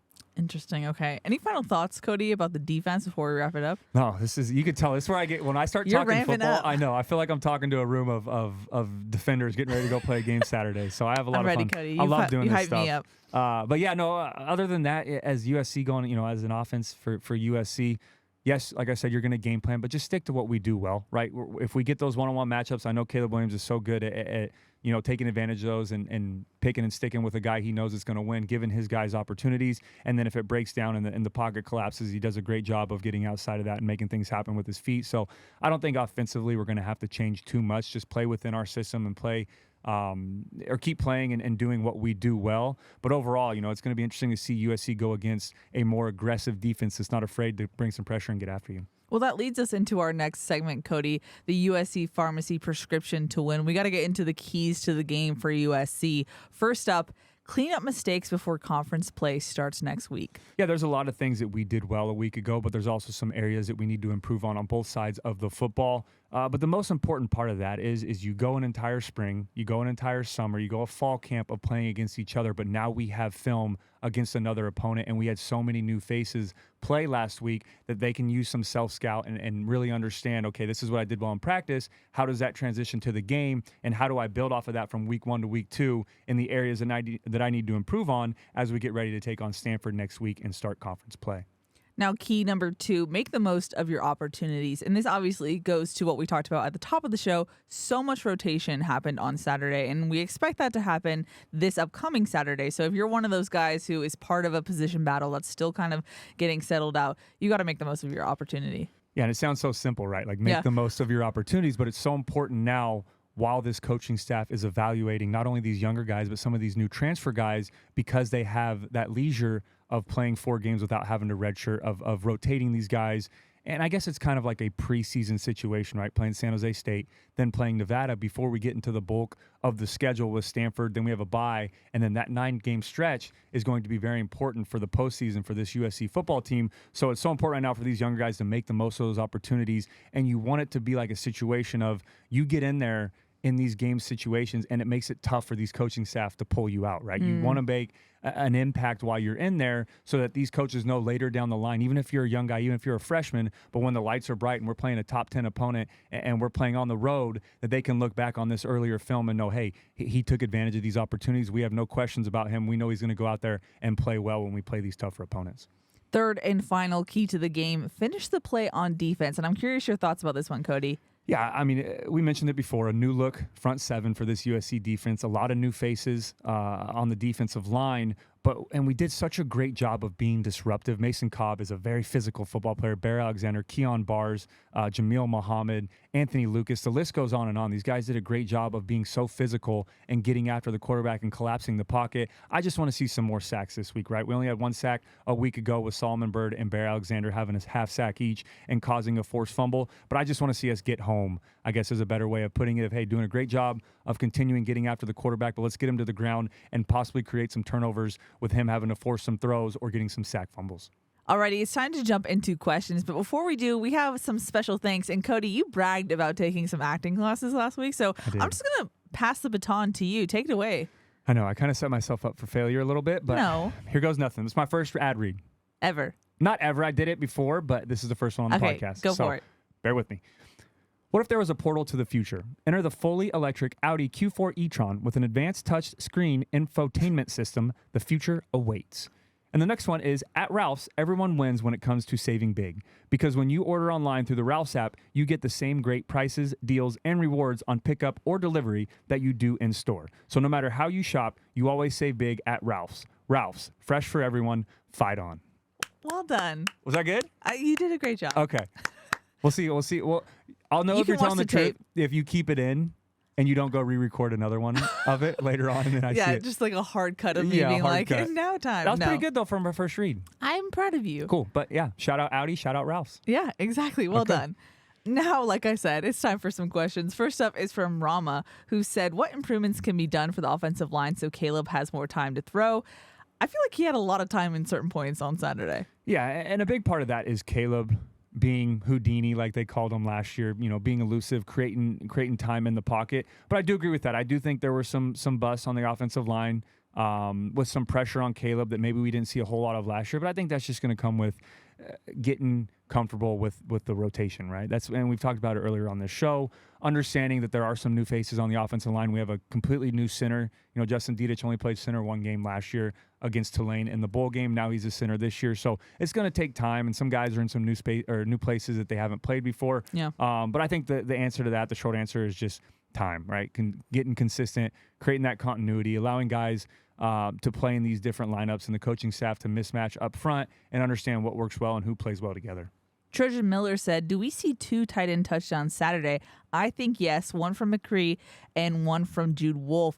And he said that the 2000s had incredible tight end play at USC, but how do you take away from those wide receivers? Yeah, Trojan Miller, and I've been a fan of this since last year. I'm huge on the tight ends, and Lincoln Riley has had some great ones in his system for years prior. Mark Andrews is a guy that comes to mind. But I would like to see some more action from both Jude Wolfe and Lake McCree. Last week, though, we saw McCree catch a seam ball down the left side. We used him a little bit further down the field, something that we didn't see a whole lot of last year. So that was a positive to see that. But yeah, when we get in the red zone, I am a huge tight end guy. Use those bigger bodies, create some mismatches, and let's let our tight ends go up and make a play. Kind of related, John said, with such a deep wide receiver room, how does Caleb and Coach Lincoln Riley keep everyone engaged and not discouraged when there's only one ball to go around? That is $1 million question. Yep. But the biggest part for that, and the easiest answer to that is do what we did on Saturday. Let everybody play, have 12 guys catch a pass, continue to spread the football around, but that's not going to be the case the entire year. I wish it was, but there's going to be a more solidified wide receiver 1, wide receiver 2, wide receiver 3, especially when we get into these tougher games down the road. But you just have to make sure that you have a wide receiver room that is a lot of team firster guys rather than me firster guys, right? And that's something that Coach Riley has preached about since he took over the job, is that we're going to have a football team that is high character guys, the guys that want to, they put the team's goals above their personal goals. So it really comes down to how they feed off of each other and how they build each other up, and understand, hey, this week Taj and Brendan may go off, and then next week it may be Mario and Zachariah, but you have to understand that your time will come, and you can't get frustrated if you're not getting the touches that you want. And it's easier said than done. Yeah. Because as a lot of these guys are high-level recruits, big-time players from the past, you want to go out there and have production on the field, but you have to understand that may not happen every single time when you have such a stacked wide receiver room. Albert said, triple option, yes or no? For USC? I read the questions. Albert, I'm gonna say no. I think we stick with what Lincoln Riley's doing. Seems to have it figured out. I will say this, though. When I was going from 8th grade into high school, my mom taught at one school, and I was in the district for another school, so I could have gone to the other school with my mom because she was a teacher there. Okay. Or I could have gone to the school that I was in the district at. The school I was in the district at ran the spread offense and had multiple quarterbacks that have played at the next level, played well. The other school ran the triple option. So I don't want to, if that's your favorite offense, Albert, I apologize, but that answers where I stand on it a little bit. John had an interesting question for you, Cody. He said, what is the initial post-game quarterback evaluation like? If you were Caleb's QB coach, what would be the key points from this game's evaluation? Yeah, I think that there's not a lot to improve on. And I mentioned to you, I think, on Saturday when we were watching in the end zone where he threw a football away or he didn't take a hit. I remember he went out of bounds or slid or something on that first drive. And I said, hey, look, he was listening to me in the offseason. You were very proud. And I think he did a good job of that on Saturday. Yeah, he took a couple sacks here and there, but I don't think he tried to force any throws. He didn't try to extend a play when maybe it wasn't there, when the play was dead. He protected himself. He did a good job of that. But overall, I think he needs to keep doing what he's doing, right? Continue to spread the football around, especially if we're going to see a lot of guys rotating again this week against Nevada, and take what the defense gives you, right? Make those big plays when they're there, but also take what the defense gives you and extend those plays on 3rd and 4th down. And I think if he continues to do that, we should see the same success he had last week, this week against Nevada. Sean said, what changes/adjustments do you think the offense will make for Nevada? I don't know. I mean, I think, and this is me just taking a shot in the dark again, I don't know what Coach Riley's going to do. I think we will start to see a little more of a consistent offensive line. Okay. I think they understand now, watching from last week, understand who works well together, who they had more production with up front. So I think on the offensive side of the ball, we'll see a little bit more consistency with the front 5. Now at the skill position, I don't know. Just because, like I said, 12 different players caught a pass. So I think they're still going to keep rotation at the receiver and at the skill position. But I think offensive line will be the change we see this week. I think we'll see a little bit more consistency there. And I could be wrong. They still may want to rotate guys, but that's something that I say we'll see change from last week, is a little more consistency up front. Speaking of the offensive line, John said, do you think the O-line looks shaky because of rotation or talent? Rotation. And I wouldn't say shaky, and I do understand where he's coming from. There were some plays, like I just mentioned, where we gave up a couple missed assignments, some rushers coming free. The pocket collapsed a little bit quicker than we were used to seeing a year ago. But short answer for that, I just think it's rotation, right? It's just getting consistency. It's just finding out what unit works best with each other. And it's still game 1, right? We're still learning who can do what well when the lights are bright, when it's a game-type situation, transitioning from fall camp into game week. So I think overall it just had more to do with rotation than it did the talent, because I think the talent is absolutely there, and there's guys on that offensive line that could, not only play well in college football, but could play at the next level. We got a question from Andy, who's from Calgary, Alberta, which is fun. I like when people put where they're from. It likes to, gives a little personality. He said, do you think Malachi Nelson will get any playing time versus Nevada? Yeah, I hope so. I mean, if he got playing time against San Jose State, I would anticipate he would get playing time this week. Yeah, absolutely. And it is what it is. Nevada is a team that's on the rebuild. They struggled a little bit last year. They do have some new faces and some new talent on their roster that can help them out. But I would expect kind of the same outcome as we saw a week ago. So, yeah, I would hope so. That means that the game's out of reach, and we can get Miller a couple series and then get Malachi maybe a couple to finish the game. But, yeah, I would say it would be more than likely that we see him on Saturday.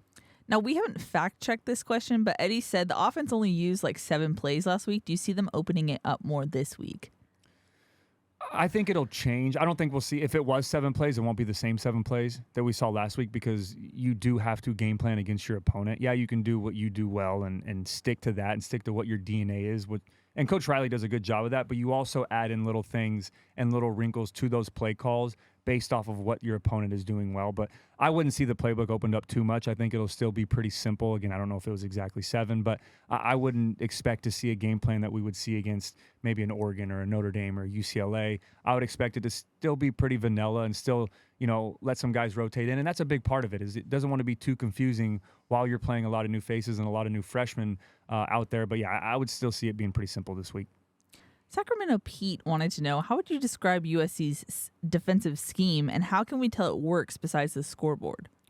Yeah, I mean, I think last week they did a good job of being a lot more aggressive than maybe we saw a year ago. We played a lot of man-to-man, and that's something that Coach Riley and Coach Grinch talked about at the end of the year last year at that press conference. Was we want to be able to play man-to-man, allow our front 7 to pin their ears back and get after the quarterback. I just think somewhere we need to improve a little bit, and that was one of our keys of the game, is let's get home now, right? Let's get, when we bring that aggressive look, when we bring an extra backer, when we bring, our front 4 are pinning their ears back and picking a gap and going, let's keep the quarterback in the pocket, not allow him to get outside and make some plays with his feet, and especially on those 3rd and longer situations, let's hold up in coverage a little bit longer, and let's get home to the quarterback. But overall, I thought it was a great first game. We saw improvement that we wanted to see. There's obviously still some areas that we need to work on defense, but I love that mentality of playing man-to-man and letting our front 7 get after the quarterback and go.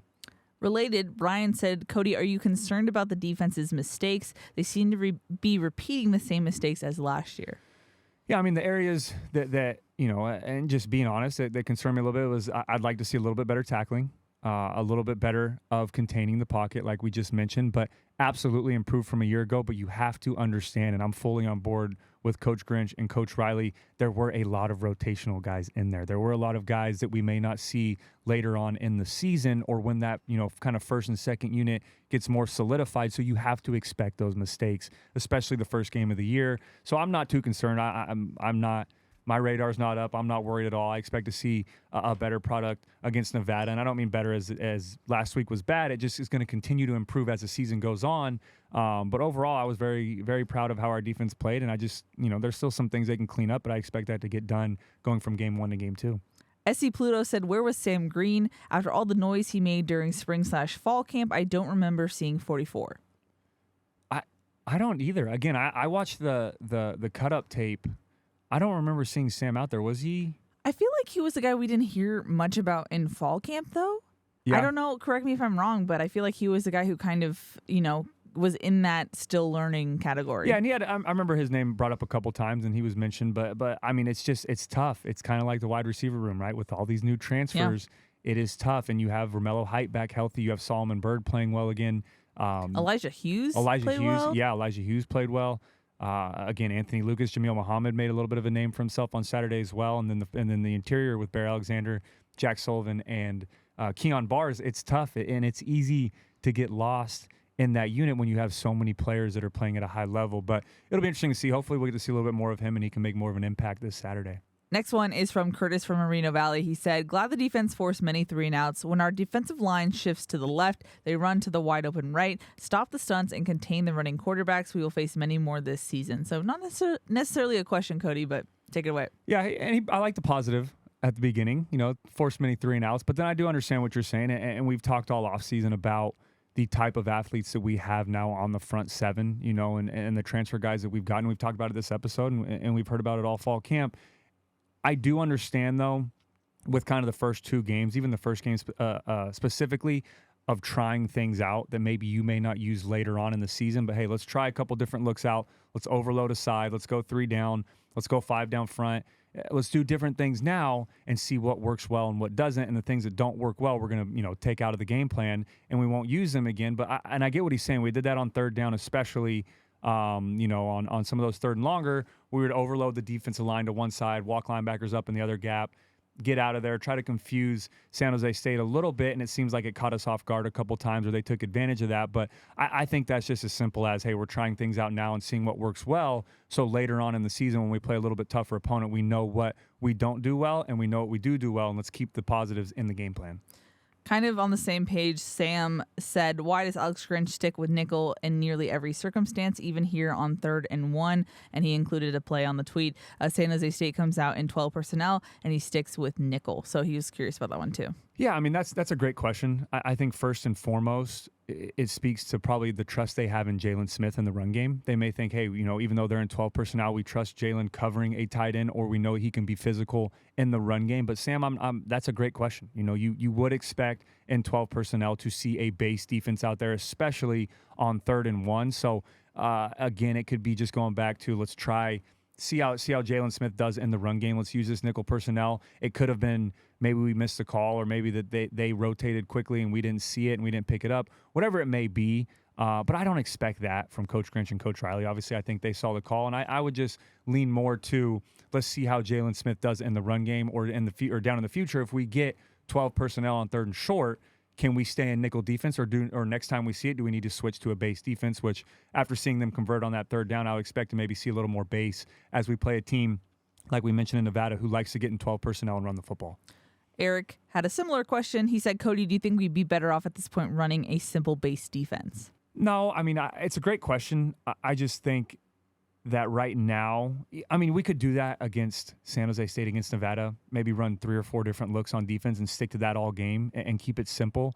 But when you play the Oregons of the world, when you play the Notre Dames, the Washingtons, the Utah, they are going to use heavy 11 personnel. And what I mean by that is 1 running back, 1 tight end, and 3 wide receivers. So you have to play a lot more nickel defense against those opponents, and they're going to use a ton of mismatch. Oregon especially. Bo Nix does a great job of reading the defensive end, pulling the football, taking off and running. You've got to have athletic skill players that can chase him down, that can track him down. Like we just mentioned, a guy like Jalen Smith that can tackle at the second level and not allow Bo Nix or Michael Penix or Cam Rising, some of these more elusive quarterbacks, to get outside of the pocket and take off, and also be able to cover these faster, speedy, quick guys in the slot as well. So it's a combination of both, but short answer for that, right now we could do it, but again, I think we're just trying to use different looks, different defensive fronts to see what works well later on in the season. But yeah, I mean, we could absolutely get away with being a very simple defense for these first 2 games, but when we play those tougher opponents, you're going to have to create some confusion. You're going to have to show them different looks and not allow them to line up and run their offense. Akil said, it's often said that the biggest game-to-game improvement usually occurs between games 1 and 2. In Cody's experience, what are the things the team can fix quickly after having that 1 game's worth of live reps? Yeah, and that's a great point. I would say maybe even add game 3 into that. You know, the first couple of games, you finally get some game film to watch. You can self-scout based off of playing another opponent instead of playing yourself in fall camp and spring ball. But yeah, I think the biggest improvements will be just the small details, right? You want to go back and look, hey, and this is just from an offensive standpoint, things that we worked on were, hey, were you making those reads quick enough on offense as a quarterback? Were you making the right protection calls up front? Were your splits as a wide receiver, like when you line up, are you making sure that your splits are in the right place? Little small things that you really focus on in practice that when, you know, the lights turn on and it's game type situations, you may forget a little bit. Those are the small things that you can work on, but overall, it's just going to continue to get reps with those different guys that are rotating in from game 1 to game 2, and then obviously watching film and learning, hey, this is what we did well, this is where we can improve, and applying that into this practice week as you get ready for Nevada.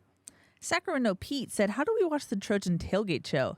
It's on YouTube. That's a great question. Yeah, it's on. I think it's on USC Athletics YouTube and on the radio if you're an audio person. Yeah, radio, KABC. Yes. And then it's on, like you said, I think YouTube. it's on Facebook as well. If you're I feel like they do person. some other social media live streams as well. But YouTube is like the place to be. That's where you can do hop in the live chat as well. And speaking of, if you didn't catch it, I actually bring a question each week from the show to my segment and bring it to the panel of guys, Jordan, Sean, you, Sua, and get their thoughts on it. And so one of the questions I brought to the show last week was about the NCAA video game ratings. Yeah. Yes, the overall rating. Here we go.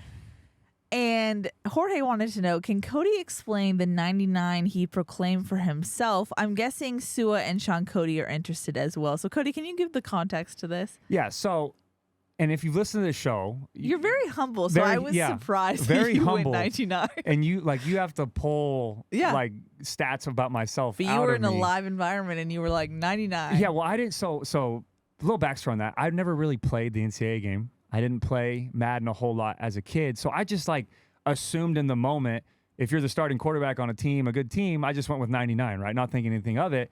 Sua, obviously, who has more experience playing that game, immediately shut me off on that.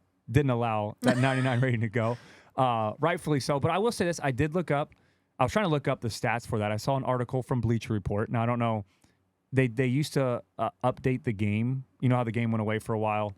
They didn't have NCAA football anymore. They still don't have it. But they would update the game and put updated rosters the years that the game wasn't out anymore.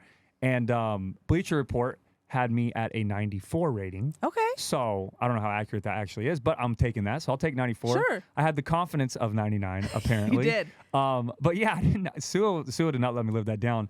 But yeah, I just said 99 thing. Like, all right, yeah, I was the quarterback of a good team. I assumed the quarterback would be a higher rated guy. 99, sure. And then Sua obviously did not let me stay with that. But Sua lives for that. So. Oh, he loves that. And that's what I said. Like that was probably too for the Trojan Tailgate Show.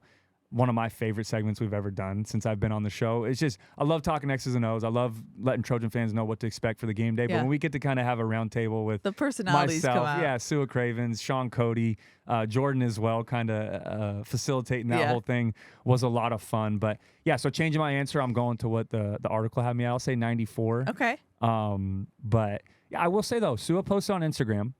And it was a fun interaction on his comment stuff. There was a lot of Trojan fans that had my back though, for the 90, the high 90s rating and all that. So shout out to you guys. I appreciate that.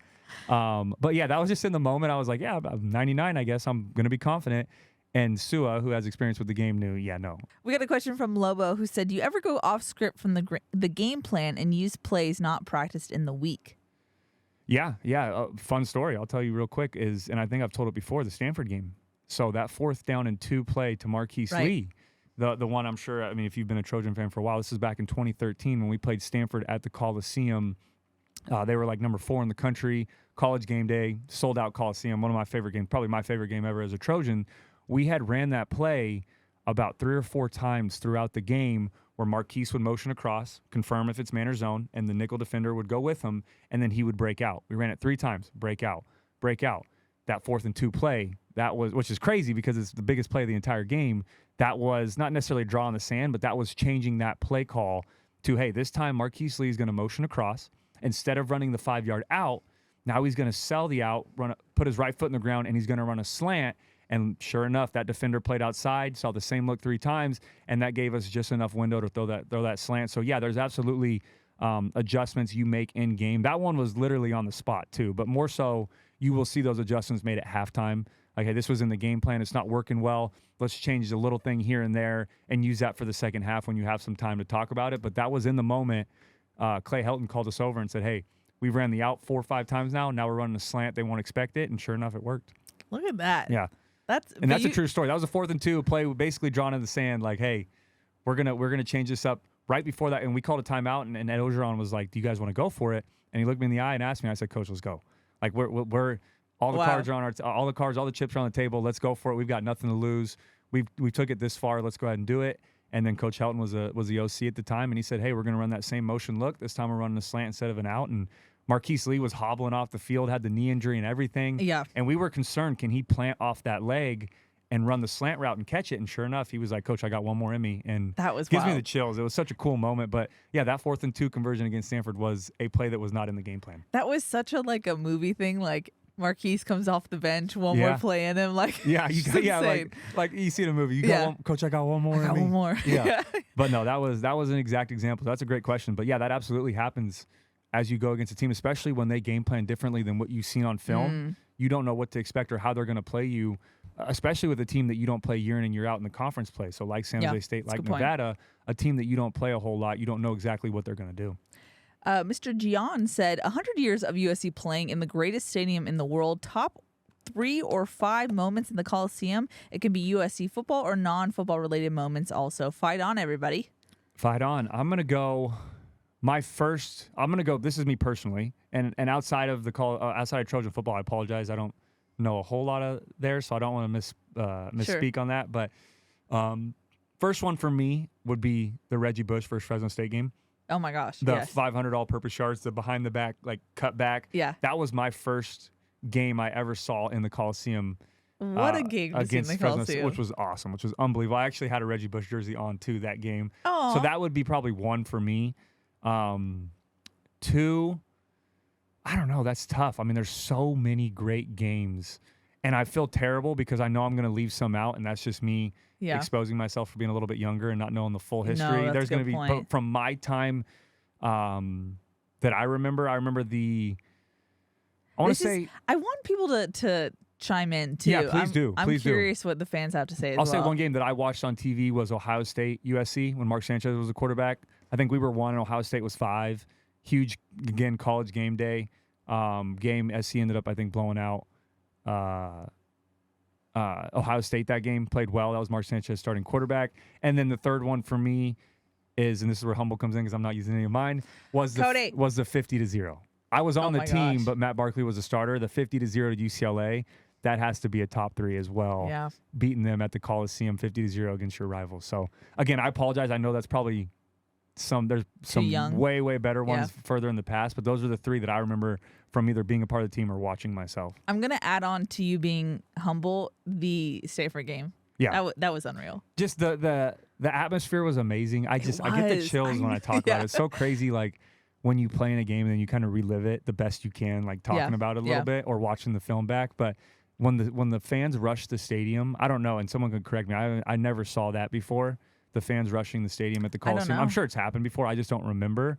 But when the fans rushed the stadium after Andre made that kick after they tried the lateral play and it was over, I remember just giving Coach O a hug and looking to the sideline and all these fans. And then the aerial shot after the game of College Game Day of how many people were actually on the field. Yeah. Just that was definitely up there for me too.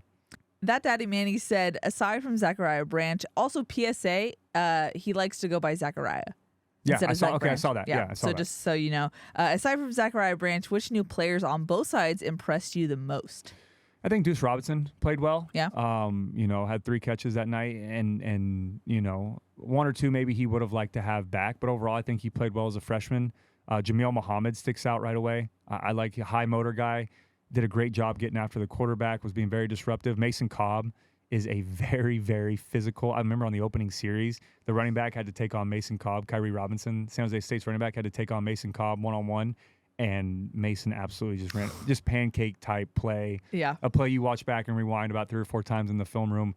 But yeah, I think there's a lot of guys, and then the most obvious one, Zachariah Branch, and I know he said obviously outside of him, but it's tough not to mention that. I don't know if anyone's had a better debut from my time again that I can remember than Zachariah Branch did on Saturday against San Jose State. Yeah, you covered it there.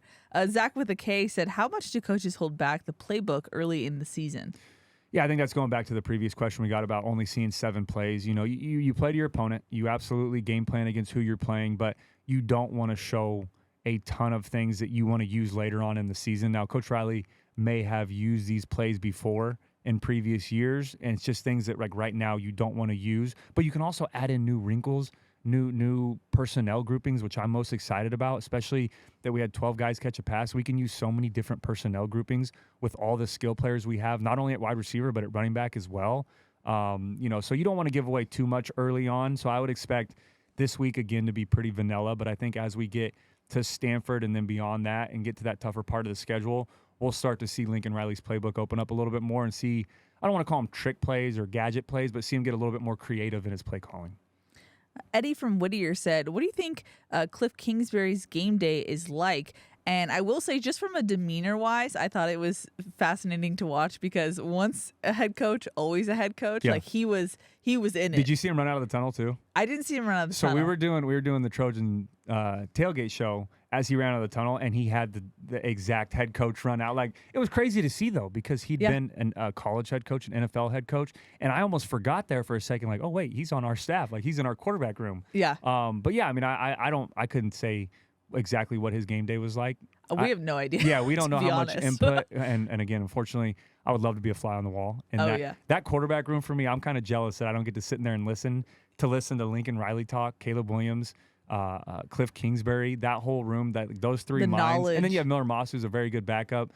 Malachi, 5-star. Like listening to those guys talk about game planning and what they're doing and watching film together would be awesome. But yeah, nonetheless, I guarantee you, from Sunday up until Friday is probably where Cliff Kingsbury has a lot more input in the game plan and talking to Coach Riley, and I would love to kind of hear what his role is and what he does for this team. And we've heard from Caleb Williams before that Kingsbury is kind of like the liaison to Lincoln Riley, because obviously Riley has head coach duties. He has so many duties elsewhere that Kingsbury can kind of be that Lincoln Riley part 2, if you will, to bounce ideas off of him. Absolutely. And what better person to have than someone who's coached at the highest level as a head coach and also coached in college. Alrighty, Cody, I have random.org pulled up, which means one thing. Giveaway. It's a giveaway time. Ticket giveaway. Yeah, tickets. The first one of the year. Sets of tickets.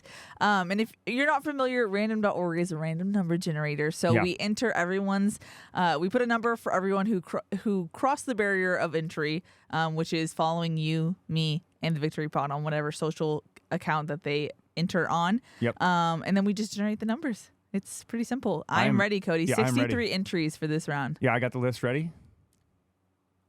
17. 17 is at Bo F44. This is on the Instagram list. Woo! At Bo F44. And everybody on this list, we've already checked that they follow, and they, like Keely mentioned, had passed. So just at Bo F44. There's no name on here. Okay. It is just, but it's a picture of you with the Stanley Cup. So congratulations, Bo F44. Again, I will be reaching out to you.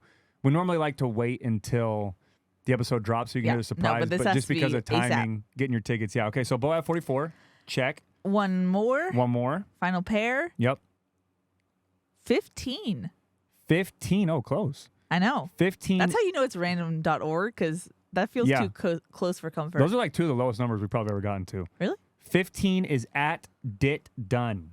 Dit Dunn. At Dit Dunn. This is also on the Instagram list. Give them my clap. At clap. Dit Dunn is Eric Dunn is the name. Oh, I've seen him before. He's done a lot of familiar name. Yeah, he's done a lot of emoji giveaways. So congratulations. So at Dit Dunn, Eric Dunn, and then at Bo F44. There's no actual name on there, but you are this week's giveaway winners. Congrats to everybody. Yeah, so absolutely. Congratulations. Like Keely mentioned, so Bo F44, you will receive 2 tickets to this week's game against Nevada. And at Dit Dunn, you will also receive 2 tickets this week's game against Nevada. Exciting. And to the other 61...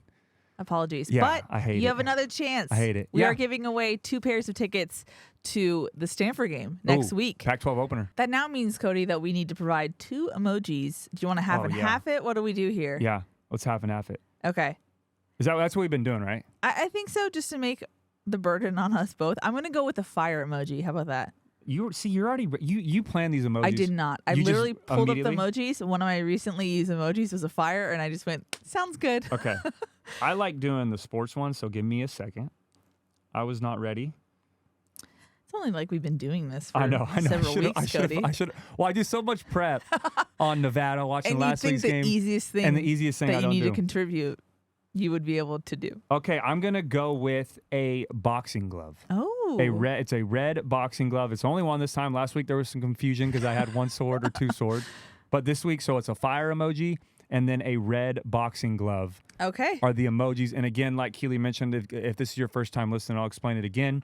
You can enter the giveaway by responding with these 2 emojis. Do not skip forward to the emoji part of the show. Please listen to the whole segment. But if you do, either way, you can enter on a chance to win tickets by responding with these emojis. If you respond on Twitter, you can either at me, Keely, the Victory Pod. We see all of them. But you have to make sure if you respond on Twitter that you're following myself, Keely, and the Victory Pod on Twitter. And then if you choose to respond on Instagram, either on the page or send a direct message, you can send it to myself, Keely, or the Victory Pod page. You have to be following on Instagram myself, Keely, and the Victory Pod. And then from there, you are entered into random.org. We put a list together, entered on random.org, and then you have a chance to win tickets to next week's game against Stanford.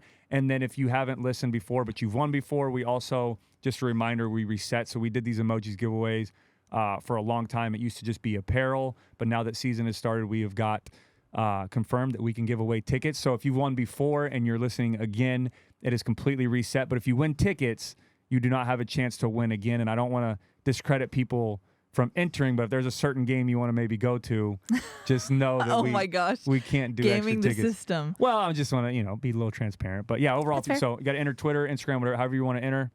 And then we do emoji giveaways every single week, and we have some for Stanford this weekend. Alrighty, Cody. Take us home. The Cody Instagram questions section. The best part of the show. The 2-minute, 4-minute, 10-minute drill. The thing that I will give myself a 99 rating on. How about that? Oh, my goodness. No, this segment of the show. The non-humble part of Cody. This segment of the show. So I do a rapid fire at the end. It was the 2-minute, fourth quarter, where I do an Instagram question box, and then I get to rapid fire through these questions to kind of close out the segment. We used to time. And we still will, so start. Okay, we'll still time me. Okay, here we go. First question. Odd enough. Tran.22. Is your overall still at a 99? Haha. Yes, it is. We'll leave it at that. I love that for you're this going to segment. be... No, I changed it to a 94. If you rewind a little bit back, you've already heard that part. The next one is from Trojan Mom 06. What are you guys going to do? When are you guys going to do a podcast tailgate at the Coliseum? Oh, my goodness. So Trojan Mom 06 is my mom. She does a question every week. But she has wanted... have she told you that before? I don't think so. So she mentioned, she's like, how cool would it be if we did a podcast live at the Coliseum for one of the games, but we do the Trojan tailgate, so that'd be too tough. But that would be a cool one to do. Yeah. Maybe we can do it in the spring game or something next year. The next one from Trojan Dad 516. What do you need to see out of the defense this game? I just kind of back to the keys of the game. One of the things I like to see is continue to be aggressive up front. Let's get home to the quarterback, though. We did a great job collapsing the pocket. Cordero did hurt us a couple times by getting outside and escaping, but let's do a better job. I want to see some more sacks this week. I'd like to see 4 or 5. That might be a little high, but I think going against Nevada, a team, again, that struggled a year ago, I'd like to see the defense get a little bit more sacks and be a little more disruptive in the backfield. The next one is from Reg Ben Reg Bendheim. I apologize if I butchered that. Cody. Red Jebenheim? I don't know. Anyways, it's RedGebendheim. He said, did you know George Farmer well? Was he the fastest on the team? Why didn't he play much? George Farmer was actually my roommate our freshman year, or one of our first years before I started rooming with Nelson and Sua and Max. George Farmer was my initial roommate. So, yeah, I knew George really well. I knew him also in high school a little bit when we went through the camp circuit and all that. Just had some injuries throughout his career. Never really kind of reached his peak potential. Very, very good football player, though, especially on paper and in practice and stuff. The skill set, everything was there. But I would say the biggest thing that hurt him was injuries. Kind of hurt, and it's tough when you have injuries like that to get in the groove, to be consistent. We've talked about it a little bit with Damani Jackson, some guys that have dealt with injuries, and it's tough for them to get back to that full potential that we know they're capable of. But love George Farmer, awesome guy. Still this day, a good friend of mine. The next one is from Ariel Truck. Is the schemes being run by the defense the biggest problem? Rush good, no contain. I think it's just a combination of everything right now, and I wouldn't say the schemes aren't good enough. I love what we did by mixing things up against San Jose State on Saturday, but you got to give credit where credit is due. Cordero is very good at being elusive, getting outside of the pocket, and like I just mentioned, we did a great job of getting home, so I wouldn't say the scheme was the issue. I think it was just more so finishing the play, especially when we had some free rushers in the backfield, but we got to be a little bit better this week against Nevada. The next one is from Josh.Harden1. How exciting is it to see the inevitable potential we have in our linebacker room? Fight on, Josh. That's awesome. That's one of the position groups we've talked about a lot on this podcast. So exciting to see what that room can do and how they can really take it to the next level. And again, had some injury issues with Eric Gentry, Shane Lee throughout fall camp and spring. So that room's not even fully healthy yet, and we have already seen some of the impact they can have with Tackett Curtis out there, Mason Cobb, another guy. Rajon Davis was, I don't want to say forgotten name, but kind of went under the radar a little bit. Another guy that could have some great potential in that room. So, yeah, very excited about that room and what that future looks like. The next one is from R. Kurtz84. Why play Malachi Nelson for 2 minutes, thus burning one of 4 redshirt games? Thank you. That's a good question. I understand where you're coming from. But I think it's more so Lincoln Riley understanding what these first 2 quote-unquote preseason games are for. I would expect after this Nevada game to see less of maybe the 3s. I don't want to say 4s, whatever you want to call them, but some of the lower guys that may redshirt this year we don't expect to see in the future. So I think from Lincoln Riley's standpoint is, okay, this is a game we absolutely have a lead in. I know we can see, or I know we can play some of these younger guys, the game's out of touch, the game's out of hand. There's no chance on San Jose State coming back. When will we get that opportunity again, if at any? Hopefully this weekend, but I think that was kind of Coach Riley's mindset into that is, okay, here's an opportunity to get him a chance to play. And, we'll see. I don't know if we'll use him a lot more this year, but it was good to see him get his feet wet and get an opportunity to kind of show what he can do a little bit in a game setting. The next one is from Joe Dirt 595. What adjustments can the defense make week to week in order to get better? Again, I think it's just these first couple of weeks using that game film, using that game against San Jose State. Okay, we tried some things that work well. We tried some things that maybe we want to get rid of. How can we improve on from there? We've also used some different personnel groupings, used some different faces on the defensive side of the ball. We'll kind of condense that down to who the starters are going to be, to who those kind of first round of rotational guys will be, and then go from there and then understand what works well and things that we need to improve on and things that don't work well, and it becomes a habit of kind of hurting us a little bit. We'll probably get out of the game plan and stick to a more consistent game plan. The next one is from Raul Sanchez 323. Will we see more run game? I think we did a good job last game of being very balanced. The first drive, I think there was only one pass or one completion at least, and that was a touchdown to Dorian Singer. But it was heavy in the run game early on. I love that. You hear Lincoln Riley called the air raid type of offense, but it's the farthest thing from that. Yes, we'll throw the football a lot. Yes, Caleb Williams is the best quarterback in all of college football, and we love to watch him throw the football around, but we also have a very good run game and a very strong group of running backs, so I would expect to see a lot more. The next one is from Raul Sanchez again. Will we see a better first half?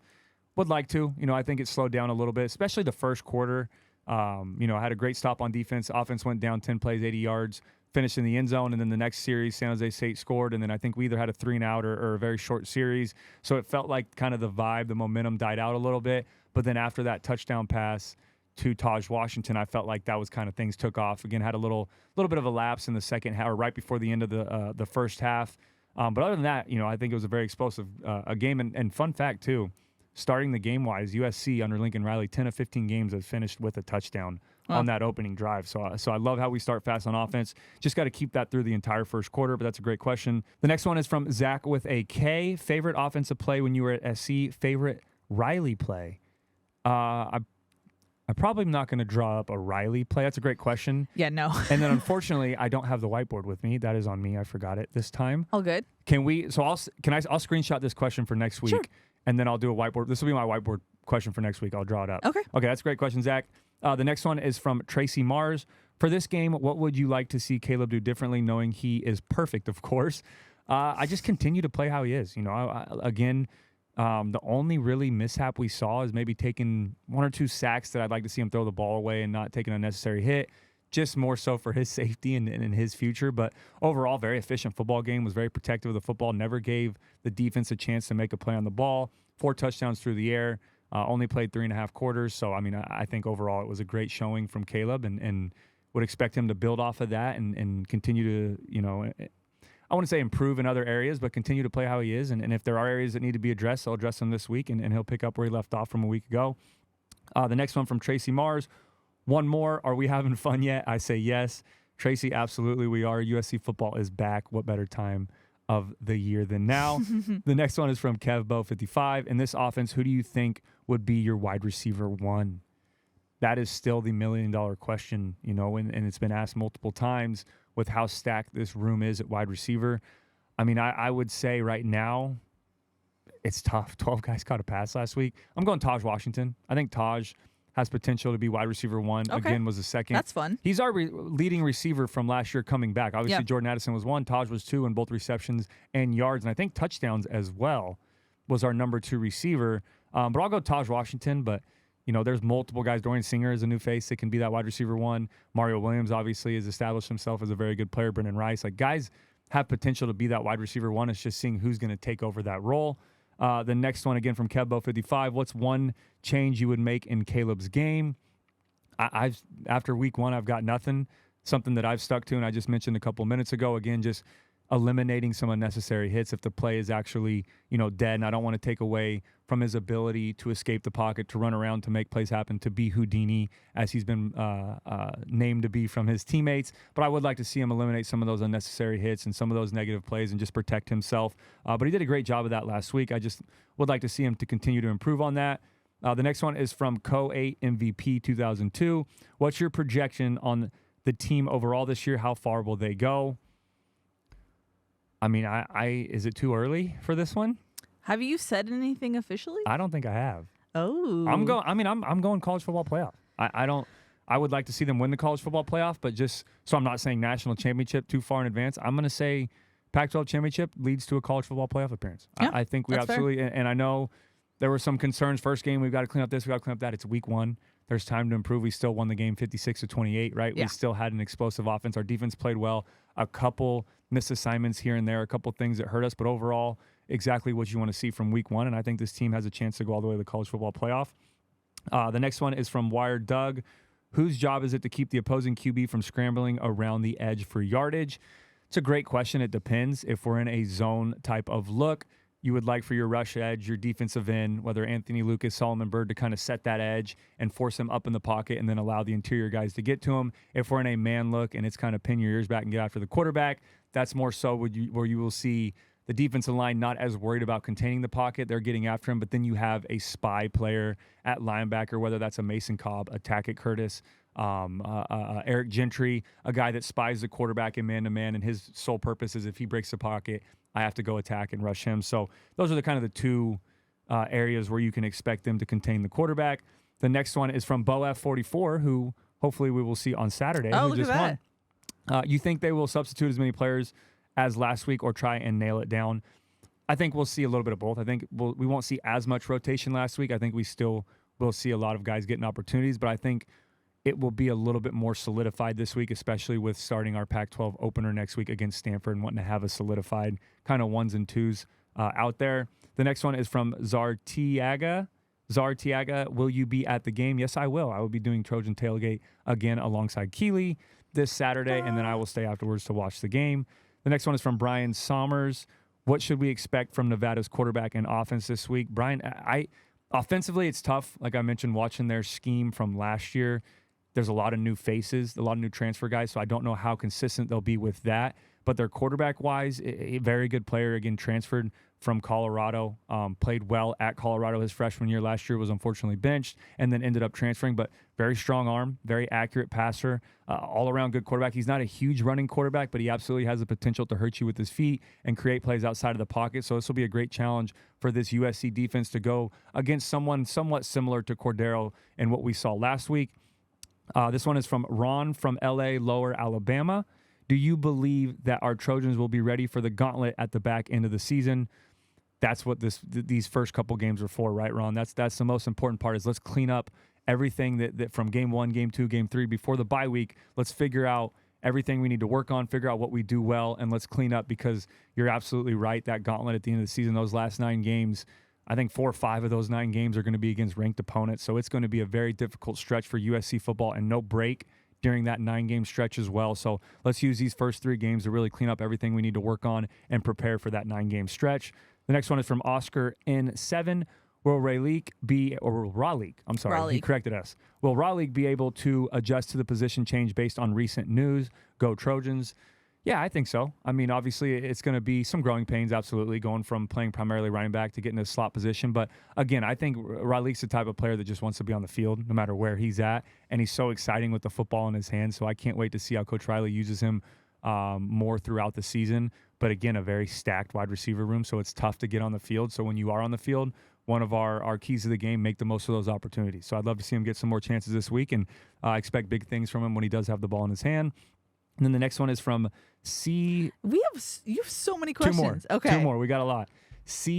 Jack VU, CJAQ I don't know. I'm sorry. I apologize. You look at me like I can see I know. this. I look at you like, help me. But yes, which is better, Sean's throwing accuracy or Kessler's pass rushing? He's talking about Sean Cody, All-American defensive lineman. That's a fascinating question. That is a great question, actually.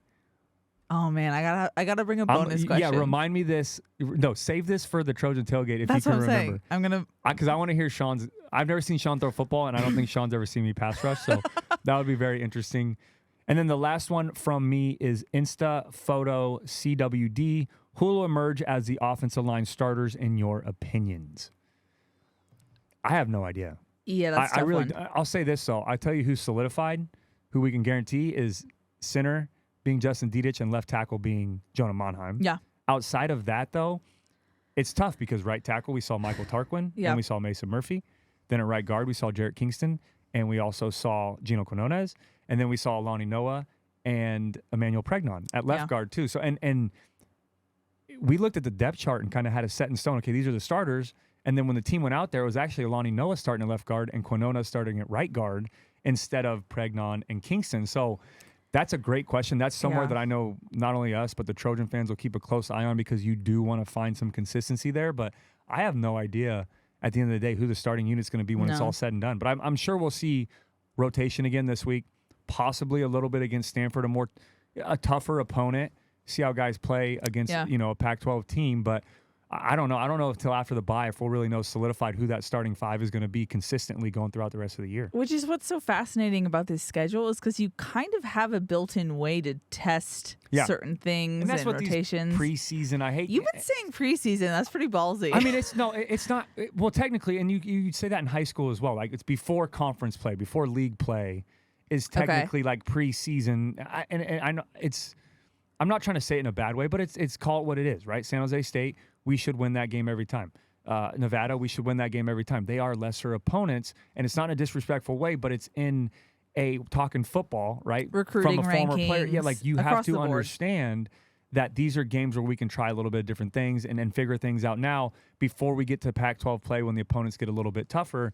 But yeah, and it's no disrespect to these other opponents. You know, they obviously are going to hold their own in the Mountain West Conference, and San Jose State was a very good team last year. Nevada's on a rebuild and trying to improve from last year, and they've got some new players. But as USC Trojans, as a former player, you understand that when you have these first couple of games before you get to conference play, unless you're playing a big-time game against a ranked opponent, you can use these games to kind of learn a little bit more about yourself that you couldn't learn in camp and in spring ball. Yeah.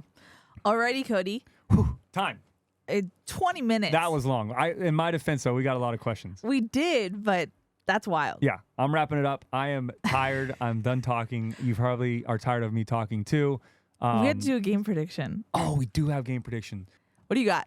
I'm going to go with, and we do keep a running tally, but we haven't added up yet for last week, so we'll keep you updated on that.